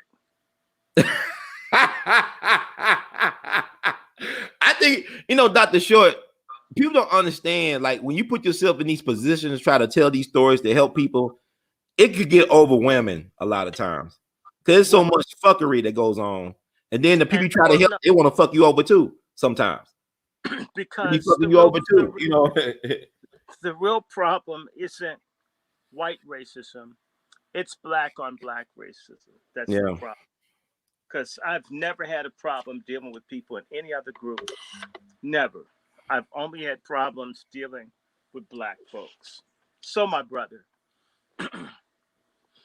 I strongly want to encourage everybody watching, and I don't want to steal any of your fans.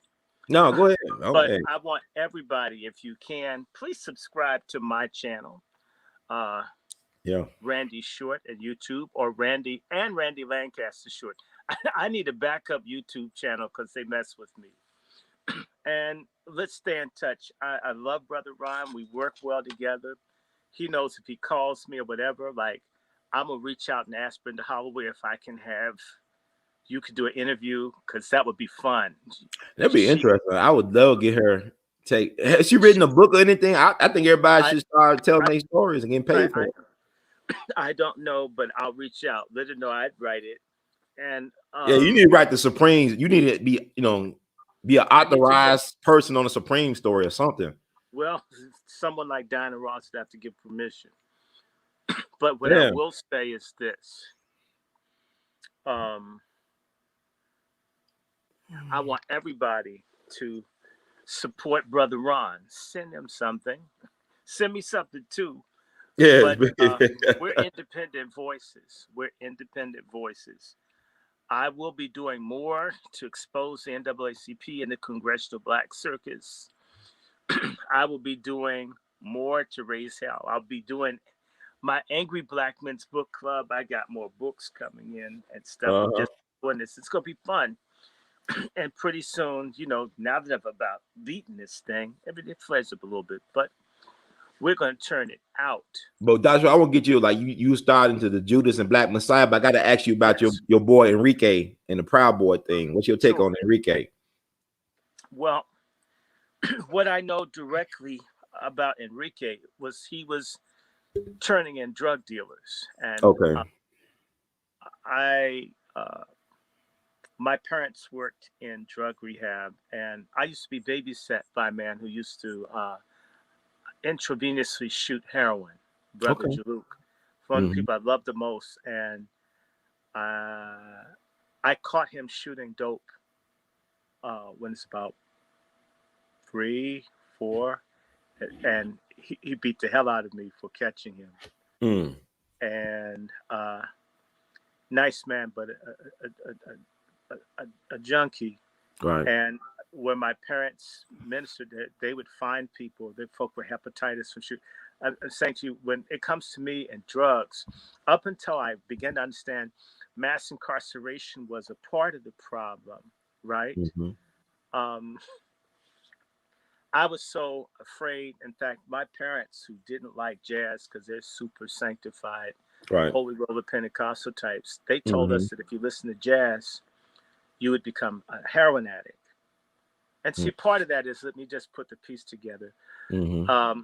Billy, or William Smallwood, the son of the bishop that wrote Further On Up the Road, became a major jazz artist, and he died of a drug overdose. So there's this whole thing about jazz and heroin for DC, to the point this is so drilled in my head. If I heard jazz, I would have the sensation of being pricked with heroin needles. I would cover my ears up when there was jazz and just like scream, because I knew people that were on heroin. I've seen people shake and people overdose. So I was terrified of heroin. I don't like shots. It's vaccination shit. First of all, it's a shot. I hate that just to get go. So do you understand? That's how harsh because of stuff let me tell you something. There were people who were here in D.C. right after Martin Luther King's riot. They would go around and catch children and inject them with heroin to make them junkies. Wow. I've seen this with my own eyes. Are these government people you think, or who I don't these know people? who did. They were old. They were older black men that grabbing kids doing this stuff. Oh wow, I've seen it. Mm. I've seen it. So if you came up like me, you just have a complete hard line against dope. I mean, the way just dope, stop it. Mhm. That's so. If you see me acting crazy about stuff, it's probably trauma from crazy stuff that happened when you were young that you couldn't stop. With all that to say, if Enrique was putting drug dealing people's asses away, I applaud him. Mhm. I applaud him. The Proud Boys, they're doing less damage to black people than the CBC or the NAACP or the Wow. Congress of Black Churches. I can Mhm. go down the list who are more dangerous to us than these guys are. Not that I'm a member, not that I'm joining, not that I endorse anything racist or Nazi. I don't. But the Ku Klux Klan kills far fewer black people than we do. We're Mm. 50% of the murder rate of this country, and maybe 20% of the population. We're 35% of the abortions, and we're maybe 20%. We kill and slaughter each other in outstanding numbers. For us to fixate on a little hate group, or whatever the group is, it's not the issue. So Enrique, I'll call him. I haven't heard from him, but they set him up. I don't think that he would have allowed this stuff that happened if they could have stopped it, which they couldn't. I'm glad he didn't get here. They're after Roger Stone. They're after a lot of people. This is in reality a war against acting like Trump was never president. He was. Right. Love him or hate him, he was president. And Biden, as I've been laughing, there's a song that says, every day with Jesus is sweeter than the day before. Every day with Biden is sweeter than the day before as he embarrasses and makes fools out of these coon-tard traitor niggas who told us he was going to do something and he's not. I like it every day. I can't wait until tomorrow to see what stupid thing Biden does, because there are a whole bunch of boule, liar, fake niggas out here. Notice how quiet they've been. Very much so. Biden, I now like it. I enjoy his presidency. You have never heard me say, now I'm enjoying it. I've gotten used to it. I at least want, please don't die. I now want him to live. I want him to live the full term. I want him to say no to reparations like he's going to do. You know, what you need to hear, you haven't heard this. You haven't heard about the mass killings in the prisons in St. Louis going on? That when Joe Biden got elected, that all the prisons in this country went under lockdown because all the prisoners are afraid. Those are hundreds of thousands of black men whose lives are on the line, and niggas talking about chucks and pearls. They can all kiss my ass. You talking like, we mean getting killed, like by being kept in jail with COVID and all other stuff. Mm-hmm. Trump was letting hundreds of thousands of black men go home. But he's the boogeyman, though. He's a monster. You know, you can hate him, but he was letting them out. But I don't think the hate is reasonable, though. It's like it's insane. It's like it's Trump insane syndrome. Niggas are insane. There's reprehensible stuff about Trump. Sure, there's reprehensible stuff about Marion Barry. And there's anybody. Everybody got some dark, got some skeletons and stuff, man. He has more than his share. Okay. But he was, like I said in my show, if you didn't have money to get on the bus, but someone gave you a token, don't you still get to ride? Yeah. Trump gave us a token. Biden's not gonna give us shit. We're gonna walk, but you know what I'm saying? At least he ain't handing out tokens.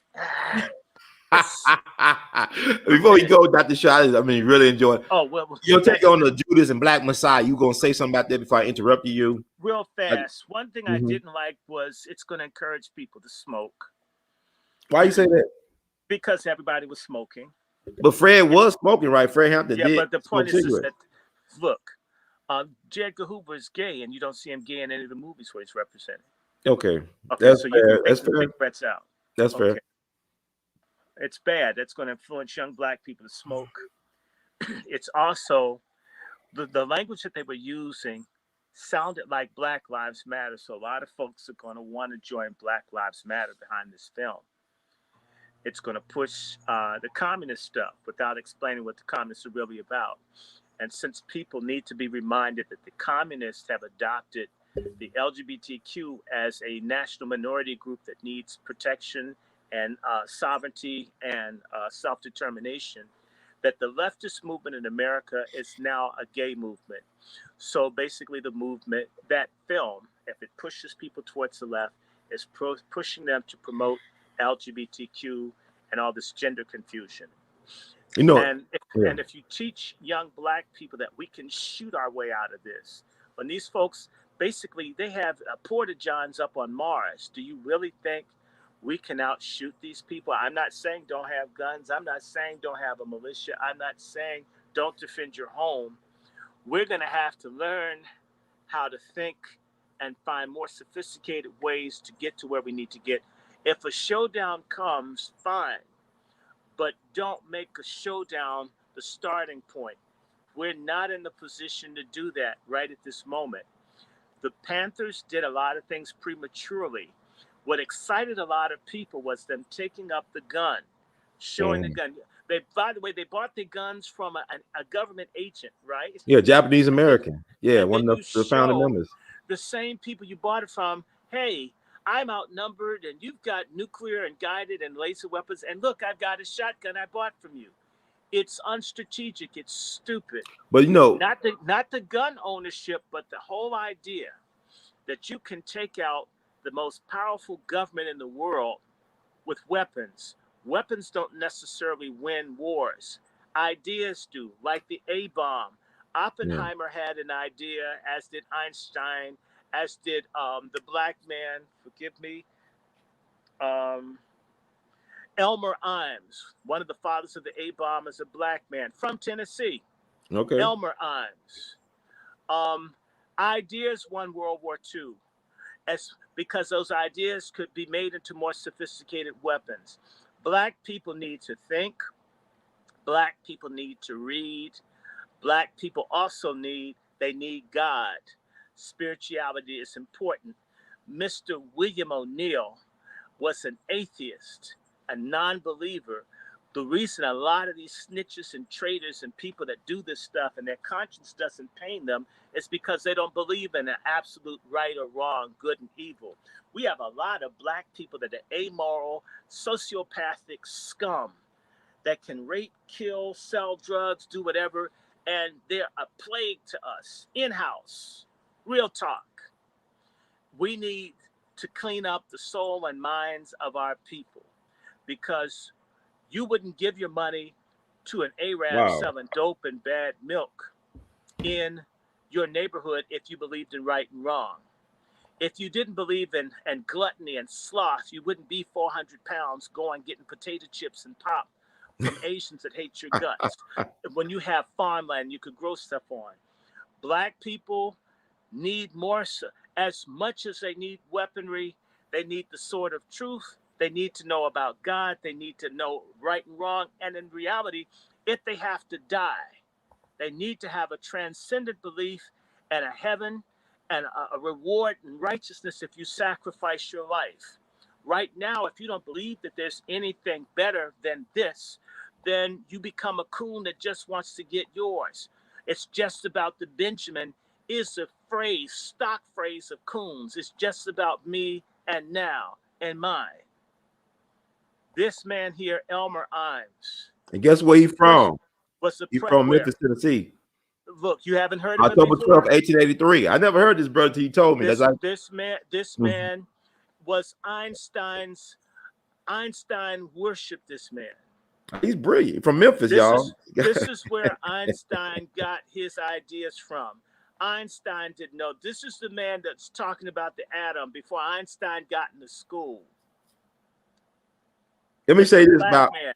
Let me It's get a this back. Yeah, it's a black man. and he's This from is black. Memphis. He's.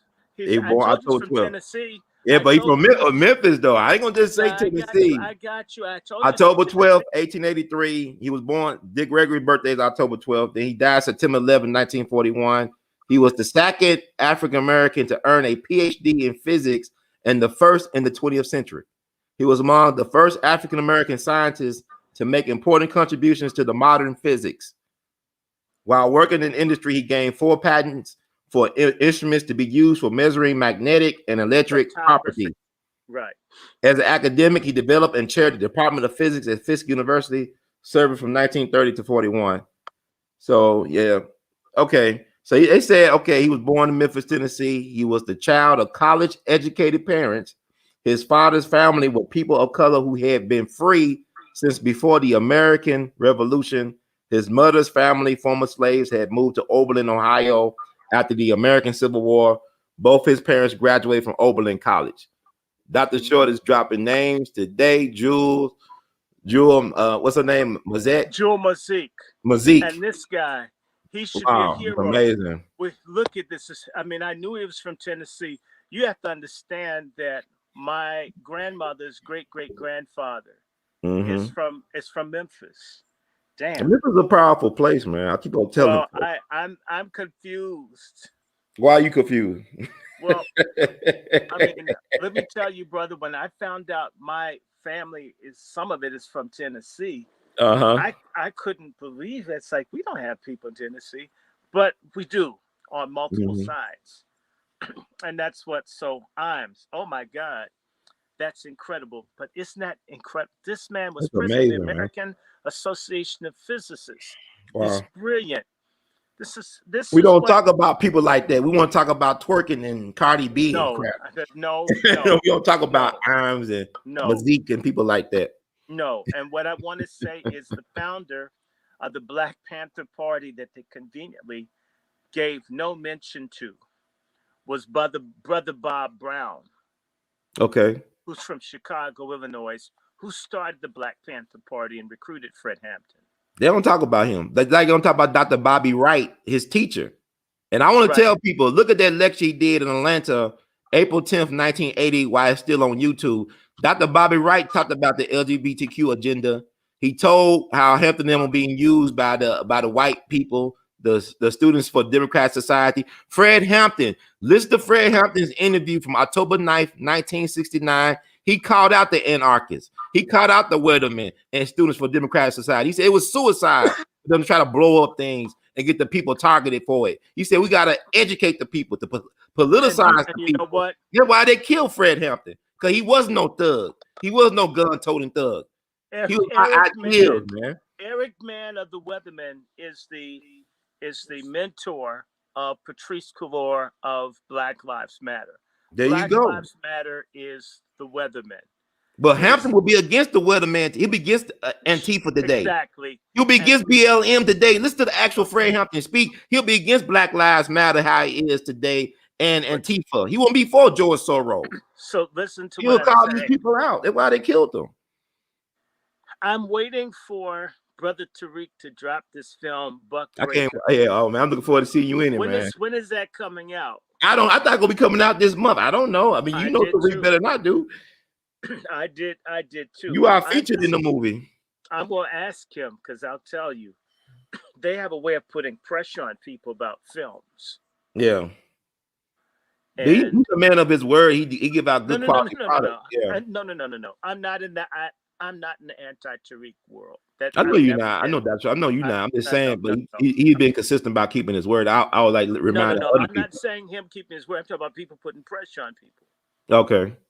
Because this whole LGBTQ thing has gone crazy with Biden being in. Yeah, man. Like you said, they're trying to wipe out that Trump was president, man. Other people, they're trying to cancel everybody. It's never going to happen. And in fact, he may be president again. He may be president before you know it. So, my brother, I just think that the film is misleading people. And it was 9 informants in that party chapter They had Yes. 9 informants. So Sure. when William O'Neill said he didn't put that in his drink, he may not have put that in his drink. Right. But And why is Bobby Rush? What's about Bobby Rush though? Somebody need to call him out and interview Bobby Rush. Bobby Rush is considered by Fred Hampton and his mother one of the people that helped bring about the demise of Fred Hampton's son. He kept on defending William O'Neill. He would always, when people question William O'Neill, he would defend him. Because back then, I don't know if it's true. I'm just saying what I read. He would be the one defending William O'Neill. What I'm saying to you is that Bobby Rush was recruited to the Black Panther Party by Bob Brown. And was Bobby Rush in the Army? Was he like Army intelligence or something? Possibly. It's believed.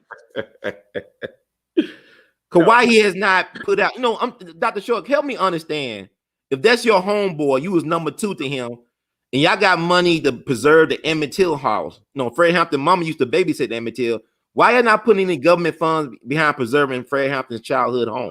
Why they gotta do GoFundMe to preserve this man's home if he was your comrade like that, your ride or die? Well, part of the issue is that Fred Jr. Okay. Who's a great guy, I like him, needs to reassess his alignments and who he's working with to preserve his father's legacy. Okay. That's as gently as I can put it, without, and I'm not saying that there's anything wrong with Fred. As I said, it's a nice, but I met him the day I heard Malcolm Shabazz died. And that was the only person that comforted me. Because I was hurting. Mm-hmm. So I'll always appreciate him for that. Because I was really. And we interviewed him. He called out some people that Malcolm was hanging around. J.R. Valerie out in Cali. I'm saying we interviewed him about the situation. That was awful. Fred, I met him that day. That's ironic. The day I met him was the day that they announced Malcolm Shabazz. I think May 9th. 2013 on John Brown's birthday, and so on John Brown's birthday. That was, I literally reached out to him because I was just done. So I have great love for him just being there for me because I love Malcolm, and in a very decent way, nothing queer or bad. Just love their kids. You know what, Dr. Short? Y'all posted a picture of him meeting with Gaddafi. There's a picture of Malcolm Shabazz, Yeah, I was there when and both of them dead. Both of them dead now. Right. And you was there. That was in Libya, right? You was there with him in Libya, yes. And he met with Gaddafi. There's a picture with Malcolm Shabazz embracing Gaddafi, and they dead. January 17th, 2011. And by the way, Gaddafi said that they were going to come to kill him and kill other people. So you don't think Gaddafi fake? I mean, he had doubles, right? You don't think that Gaddafi survived that? I don't know. I did have someone reach out to me 3 weeks ago, who, and I did what I could do to put them in touch with. I'll just say it. People in Libya wanted to connect with Farrakhan. Okay. So I did what I could do to help them. I'm certain that they got the contact. I believe that they may have killed the actual person. So I can't prove it. But I believe they killed the actual person. I don't know. But, wow. But they're still killing people there. And it's about to get bad right now. And Biden, they're going to let them really hurt the black people in Libya. These chucks, and this is why you see me tripping. These coons, soulless Negroes, they can sign on for the mass murder and mass rape. Let me tell you something about Libya. They have a prison that they rape and mutilate black women in. I think in Benghazi, that Obama and them helped set up to just outrage black women and make snuff porn. And the black people are devils to sign on for something like that. Maybe you can't stop it, but don't support it. Don't blindly like Biden or Obama or Hillary Clinton. You know, this same woman get mad if you grab someone's titty in the store, but could justify the mass rape and mutilation of black women. I mean, Jesus said, strain a gnat, swallow a camel. Talking to you pork chop feminists. But it's the black women. Didn't the Trump impeachment trial expose these women? Like you called it out months ago, Dr. Shaw, that the black women will be the target. They're making us the target for all the rage. Thank you, Miss Fox. Buckbreaker's coming out in April. Okay. No. That's white supremacist month. Like that's Hitler's birthday, April 20th. He's a Taurus like me. Yes. And Malcolm was a Taurus, and Farrakhan's a Taurus. No, Farrakhan was supposed to get $1 billion from Gaddafi, and Bill Clinton blocked it back in the day. Was that Bill Clinton as president? His government blocked it. Gaddafi was trying to give Farrakhan $1 billion. That was Reagan. That was Reagan that blocked that. You sure it wasn't Clinton? Reagan. Go check. Yeah, I'm checking now. I remember when I was aware. I said, "Dang, the Bill Clinton them blocked Gaddafi." Gaddafi from giving him $1 billion. Cause you know L. Ruckins was set up too. Jeff Fort from Chicago. They set him up. He ain't Superman. There's so much history that we don't know. Thank you. Now I was just worried. Let me tell you the reason I said, I hope when Curtis Schoon did his film, Black, White, and Blue. Mm-hmm. We got to do a special thing. You should interview him, man. Black, White, and Blue. Yeah, it was it was not 96. It was back in 96 under Bill Clinton. Oh, so Clinton. August. So I remember that. I remember that like it was yesterday, man. Cause I was a teenager. They had. Well, you know what? There were multiple times that they offered money. I'm sure it was probably, but I'm telling that time. But it was Clinton, in my mind. Yeah. Clinton hates black people. His wife hates black people. Bill Clinton is weird though, because I remember I saw Bill Clinton. He spoke at one of my Jegna's funerals, D'Army Bailey, Judge D'Army Bailey, back in 2015. And this clown got up there and said, I love D'Army Bailey. His grandfather was a grocer like my grandfather was in Hope, Arkansas. We had these cookies called Jackson lemon cookies. Oh, we love these. It's the best cookies known to man. And the black women in there said, "Oh Lord, Bill Clinton just like us. He like Jackson lemon cookies too." I like you cooning people. Bill Clinton got a way about him though. He's a likable scum dog. His wife is not that likable, but he's likable, even though he's a dirty bastard to a lot of people. He's likable. Black people set their thresholds low for leadership, a range of other things, and we suffer as a consequence. So, frankly, it's just time for us to grow up. It's time for us to grow up. It's time. We got a lot of growing pains. We be old. We could be some old fools and still have a lot of growing to do, man. That's the problem. Well, you 70 years old and still a fool. Biden's gonna wake us up like Trump couldn't. So every day with Biden is sweeter than the day before. By time Buckbreaker comes out, the Gay Equality Act would have at least passed Congress. It may even get out the Senate. So that's cool. Yeah, somebody said Winthrop Rockefeller is Clinton's daddy. He was the governor of Arkansas. Rockefeller was the governor of Arkansas back in the day. You're talking about Winthrop. Yeah, Winthrop Rockefeller. Rockefeller. Yep.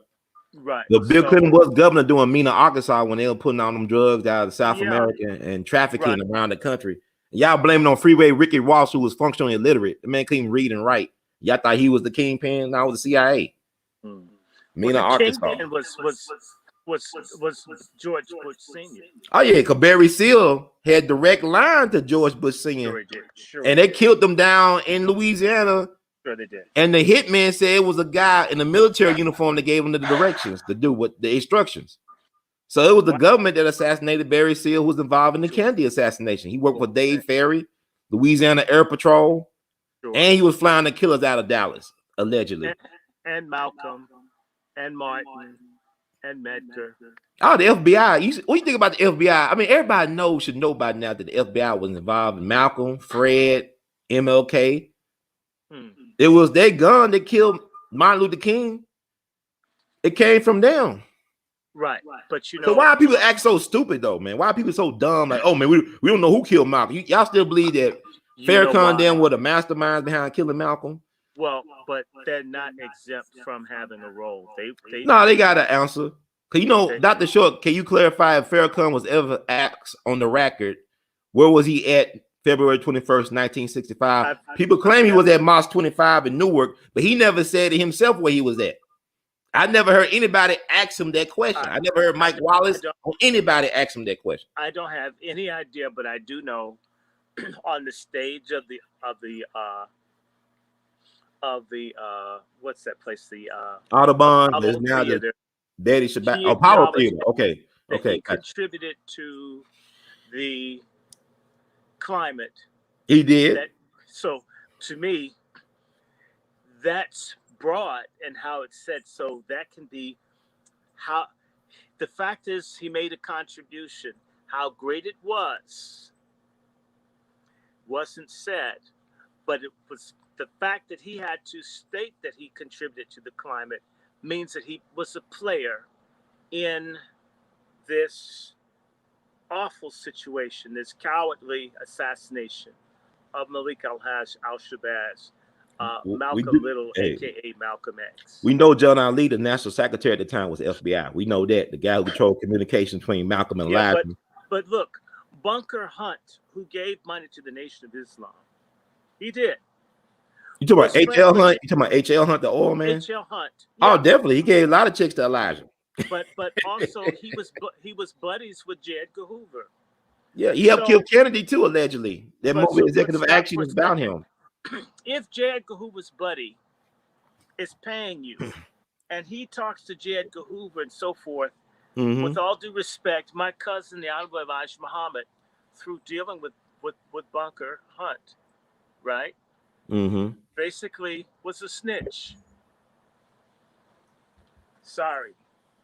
I'm gonna say we always been compromised. I know. Let me see. Well, I'm saying he's the head of its compromise. I'm not mad. I don't hate nobody. Yeah. Like Gavin, the counselor, he talking about A.L.L. Boggs. He actually was, I believe, was a speaker. He wasn't a senator, but he was involved in the Nixon impeachment thing. Also, he was involved in the Warren Commission, and he disappeared with another congressman in Alaska. They never found their bodies. And one of his daughters was a well-known journalist, mainstream journalist. I forgot it. Cokie Roberts. Oh, yes. Cokie Roberts is his daughter. But you remember A.L.L. Boggs? I mean, I know you was young, but he disappeared in Alaska. I've met Cokie Roberts many times. Yeah, that's her daddy, A.L.L. Boggs. But he was involved in the Warren Commission. He helped to cover up with the Kennedy assassination. So ain't nobody clean in this thing. No. Nobody's clean. We need to do this again. And I'm glad we're doing it. Yeah, he was a House Majority Leader, a Democrat from Louisiana, from New Orleans. Thank you, brother counselor. Yeah, we doing so much information to cover, but people like, man, I didn't know they did this. I said, don't you know that the first black FBI agent was hired to neutralize James Wormley Jones, former DC detective, and also World War I. By the way, hold on, and Wormley, it's a high yellow, snooty, sellout black family. I'm just saying. Yeah, there you go. The Wormleys, I'm just telling you. It's in their blood, right, Dr. Short? You can't betray who you are. When you said Wormley, I said, oh, hell. But even look at Judas, right? Judas, to me, did not betray Jesus. He did what he's supposed to do and killed himself. Just like William O'Neill killed himself after he did what he's supposed to do. I remember celebrating William O'Neill killing when he killed himself. Yes, I was living in Divinity Hall at Harvard University at the. Oh, you remember that? Wow. Yes, he killed himself the day before Eyes on the Prize Part 2 came out. So you don't think he was murdered? And some people think that wasn't him in the casket. They think they faked his death. Some people think that stuff. I think he killed himself. Man. So he had Judas guilt then. So he had a guilty conscience for 21 years. Let me tell you something. Remember the group Silver Connection? Okay. Get up and boogie. Da-da, da-da. I mean, I was like doing this when I heard that. Get up and boogie. Yes, I danced a jig. Yes. He got a right. son. His son is in his 30s if he's still around. I can't imagine being his son right That's right. Get up and boogie. I can't imagine being his son right now. His son is probably in his 30s right now. He had a little kid when he killed himself. You know what? Mm-hmm. A traitor to their race curses it. You know what? Benedict Arnold's kids probably killed themselves. I mean, just let me tell you something. If we really had a code as a people, if someone was a coon or a traitor, people may go and beat their parents up because I want, you know what I'm saying? They do Francis of Assisi. You know Francis of Assisi. I heard about Mr. Remember? Francis of Assisi. Yeah. And when his father didn't want him to be in the Catholic order, and his father says, "I want you to get out," and says, "So I'm going to leave you." And the dude left his house naked. You didn't give me nothing. I'm gonna leave your house buck naked. I'm gonna show you. So we really don't have to go with each other. I believe everything. I'm not taking nothing. I'm not even taking my drawers. All right.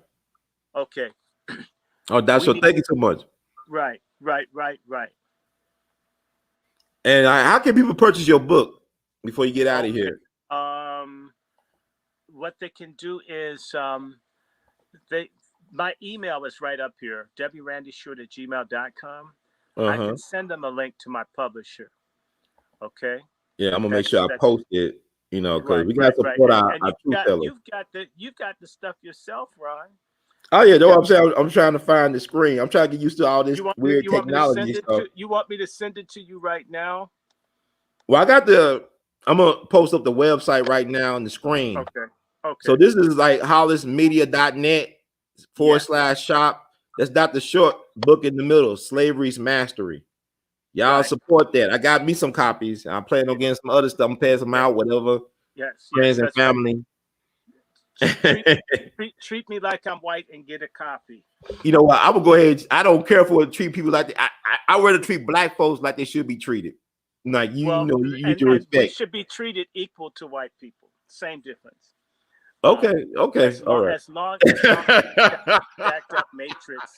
But y'all support this. This is Dr. Short been putting in work for our people for decades, man. And it's going to intensify what I'm doing. Yeah, and also you're gonna be on book breaking, and y'all get this book. Maybe y'all see. I know it's weird right now. I would like to have lectures and book signings, but hopefully we'll get some type of normalcy some type in the near future. But I don't know. But what we can do is keep on learning and educating. And Dr. Short gave us so many jewels today. And I hope y'all been taking notes and write these names down and do your own research. So I want to thank Dr. Short for being a treasure that he is, for taking time out of his schedule to share all this information with us on this platform. Yes, sir. Dr. Short, you got anything else you want to say in closing? Oh, absolutely. My channels, Randy Lancaster Short and Randy Short, I will be putting content up. Angry Black Men's Book Club will resume. We're going to be talking about race, eugenics, all of it. And so come ready. And there's a very good brother I know who has a lot of books on PDF. So as I get the stuff in order, I'm going to be able, if there's a book and I want people to see it, I should be able, if we can get a distribution list, to send people a PDF. So you don't have to buy the book, but you have the information. So Thank you, Brother Ron. And by the way, yes, if they want to dash me, I'm Dr. Randy Short. Dr. Randy Short is my Cash App, or my email, which is wrandyshort@gmail, is my Zelle or my PayPal. That's beautiful. Yes, I do need some donations because I need to buy some additional equipment. What's really beautiful right now is I've got this up on 4 screens. I've got you on my iPad that someone blessed me with. Excellent. I'm doing a straight up video into one phone to go onto my Randy Lancaster Short YouTube channel. And I'm on 2 YouTubes right now, even though they blocked me on Facebook. That's okay. And I've got an iPhone coming, and I have another iPhone to get a SIM card for. You'll get on Clubhouse. You getting that Clubhouse app too? I'm going to be in Clubhouse within a week. and I will also work on my Rumble account, my Twitch account, and I'm going to see if I can just get an iStream. And so for you to do iStream for you, it's like $115, and that puts you on 20 platforms. So that way I'd be doing StreamYard and Restream, and I'd probably be reaching maybe 20 some odd platforms. And the goal is, I've got like 3,070 followers, thanks to you, Brother Ron, and Brother Darren Muhammad, and, Yeah, and shout out to others. Darren. Let's get him up to Yeah, 1,000 we Darren Muhammad, subscribers. a Head very of the good city. brother in Baltimore, very good brother Yeah, in Baltimore, good brother. Very informative. and a phenomenal brother in Baltimore. So there's 3,070 people that have subscribed. I would love to get like 850 people to subscribe to Randy Lancaster's show. That way I have a backup YouTube channel. So when someone bothers me, if they shut me on one, I can broadcast to the audience on the other. And I'm working on the Twitch. I just got to figure out a kink or two I did with that. There's a thing called Library. I just need to sit down and just play with this technology. But it's coming. It's coming. Love everybody. Hi, Daniel Cooper. By the way, Marvin Gaye's mother was a Cooper. Interesting. We all related anyway, Dr. Shaw. I'm figuring we all just related. We all blood. We all kissing cousins or something like that. By the way, there's a snooty family. By the way, there's a snooty family of Heard spelled the same way as your name. Oh, really? Hodge v. Heard. It's a Supreme Court case. The Heards are super light-skinned black people. Interesting. Who bought into, yes, they bought the house that was 8 doors down from the house I lived. 1116 Bryant Street Northwest was bought by the Heard family from a realtor with the last name Gilligan, like Gilligan's Island.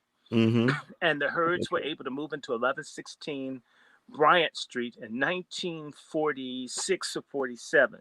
But when a dark family member came by, and the white folks on what's called Bloomingdale, which is a neighborhood next to the one I live in now, the Bloomingdale Residents Association, which all the houses had a clause, even the houses I lived in. Jesse Jackson has a house in Bloomingdale at 2324 First Street Northwest, unless he sold it. All the houses have a clause that you can't sell the property to black people, nor can black people spend the night in the property for you to get the house, because it was a covenant. And there was a fine of $10,000 if you let a black person stay in your house. Even if they stayed, you could be fined. So the community rose up and went after the Heard family. And luckily for them, their case, as well as Shelley v. Kramer, which is from St. Louis, went to the Supreme Court and in 1948 outlawed covenanted segregated housing. So that's your family, Ron. I thank y'all for. I appreciate it. I'm gonna have to check them out. What was the case? Hodge, Hodge v. Heard. That's U.S. Supreme Court. Your last name, and then the other is Shelley, Shelley, I believe. V. Kramer, which is Kraemer, I believe. It's an ACP case. This is the reason that you can live where you want to, so they say. So you got to give some due to the NAACP, good doctor. You got to give them their praise on that one, right? I've never trashed the NAACP for the bad stuff. Okay. It is not what they do that's right. They don't put you in jail for what you do that's right, unless you're doing some civil rights stuff. They put you in jail for what's wrong. The local NAACP chapters in many places are very good. Remember, Jewel Mazzig is NAACP. Right. My grandmother's NAACP. My father was head of the NAACP Youth League in D.C. Okay. Fred Hampton was NAACP. Mark Clark was NAACP. Yes. So what Robert F. Williams, Mega Evers. That I might come from Coons, but I might be. I told you I'm a slave. I'm just telling you, I'm a descendant of a white man that used to import African people here in chains. A Jewish white man? No, he's a straight up Anglo. Okay. No, we can't help who we descend from, but we can help what we do to take a stand for our people. Mm-hmm. So I know you got to go. I need to speak to my mother. That's all right. So How your mom doing? she's okay, but she's mad I have the library junked up. All right. Well, you got to, okay, you got to Right. take care of that. Okay. Dr. Short. See you. See you. Always a pleasure. Bye. I ain't know we're gonna be on this long, man. We love you madly. In honor of due Right. diligence. Take All care of right. yourself. Tell them, send us some dough. Make it rain. You know. Yeah, Make I it need to get some precipitate, everybody. podcast Make it equipment. precipitate or make it rain. Yeah, if not, they can send me some old iPhones. I need 2 used iPhones. I've got one. If I get a third one, then I'm gonna swap out all these Androids and just Oh go yeah. all. Man, I already know on Clubhouse you're gonna be on there 24/7. You're gonna have a huge No, following on not Clubhouse. 24/7. I'm gonna go on now and then I'm gonna leave it alone. What I would do if I get some people on that's when I'm gonna start podcasting specifically for these young ones. So, and we'll see if I meet 20 to 50 solid people, it will be worth it. I don't. Part of what hurt the Panthers and all these other groups is people go for numbers. You don't need. We need quality, ethics, decency, and discipline. You don't need quantity. They're counting on that. All right, the counselor says Dr. Shaw has got to come on and do a show with me. Want to promote his book.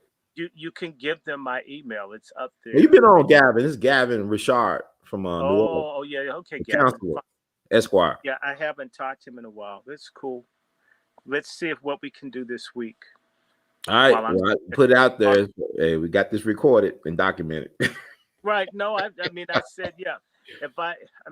So there's certain people we just have to get back to each other. Okay. All right. All right, Dr. Shaw, take care. God bless, man. Thank you. God bless. Bye-bye. Yes, sir. And that does it for this edition. Look, I hope y'all been taking notes and names. And the good doctor did talk, as he always do. He's very loquacious, of course, but also always very informative. So, people be tripping me out sometimes.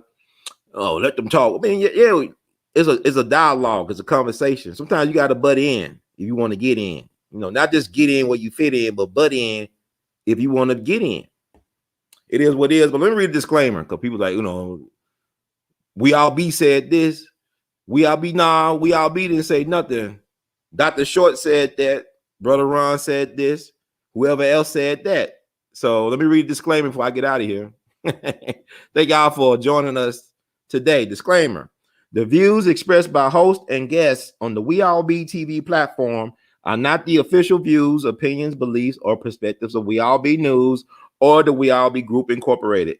We All Be News is an organization that thoroughly believes in supplementing the information narrative that is usually supplied by the corporate news entities with those viewpoints and expressions which may be marginalized or ignored for a plethora of reasons. We are about informing the general public on alternative perspectives as it relates to news and information and letting the general public be the ultimate judge in deciding on how to use said information. Informed citizens are responsible citizens. Thank you for your support. Thank y'all once again for tuning in to this unusually interesting, very enjoyable edition of We All Be News and Radio and TV. And in the words of Great Gelton, we love you madly. Support the channel, support the work. Cash App, $R2C2H2. You can PayPal, Google Pay, or Zelle your support. Email is r2c2h2@gmail.com. You can buy Artivist Art, r2c2h2.com. You can even wear Artivist Art.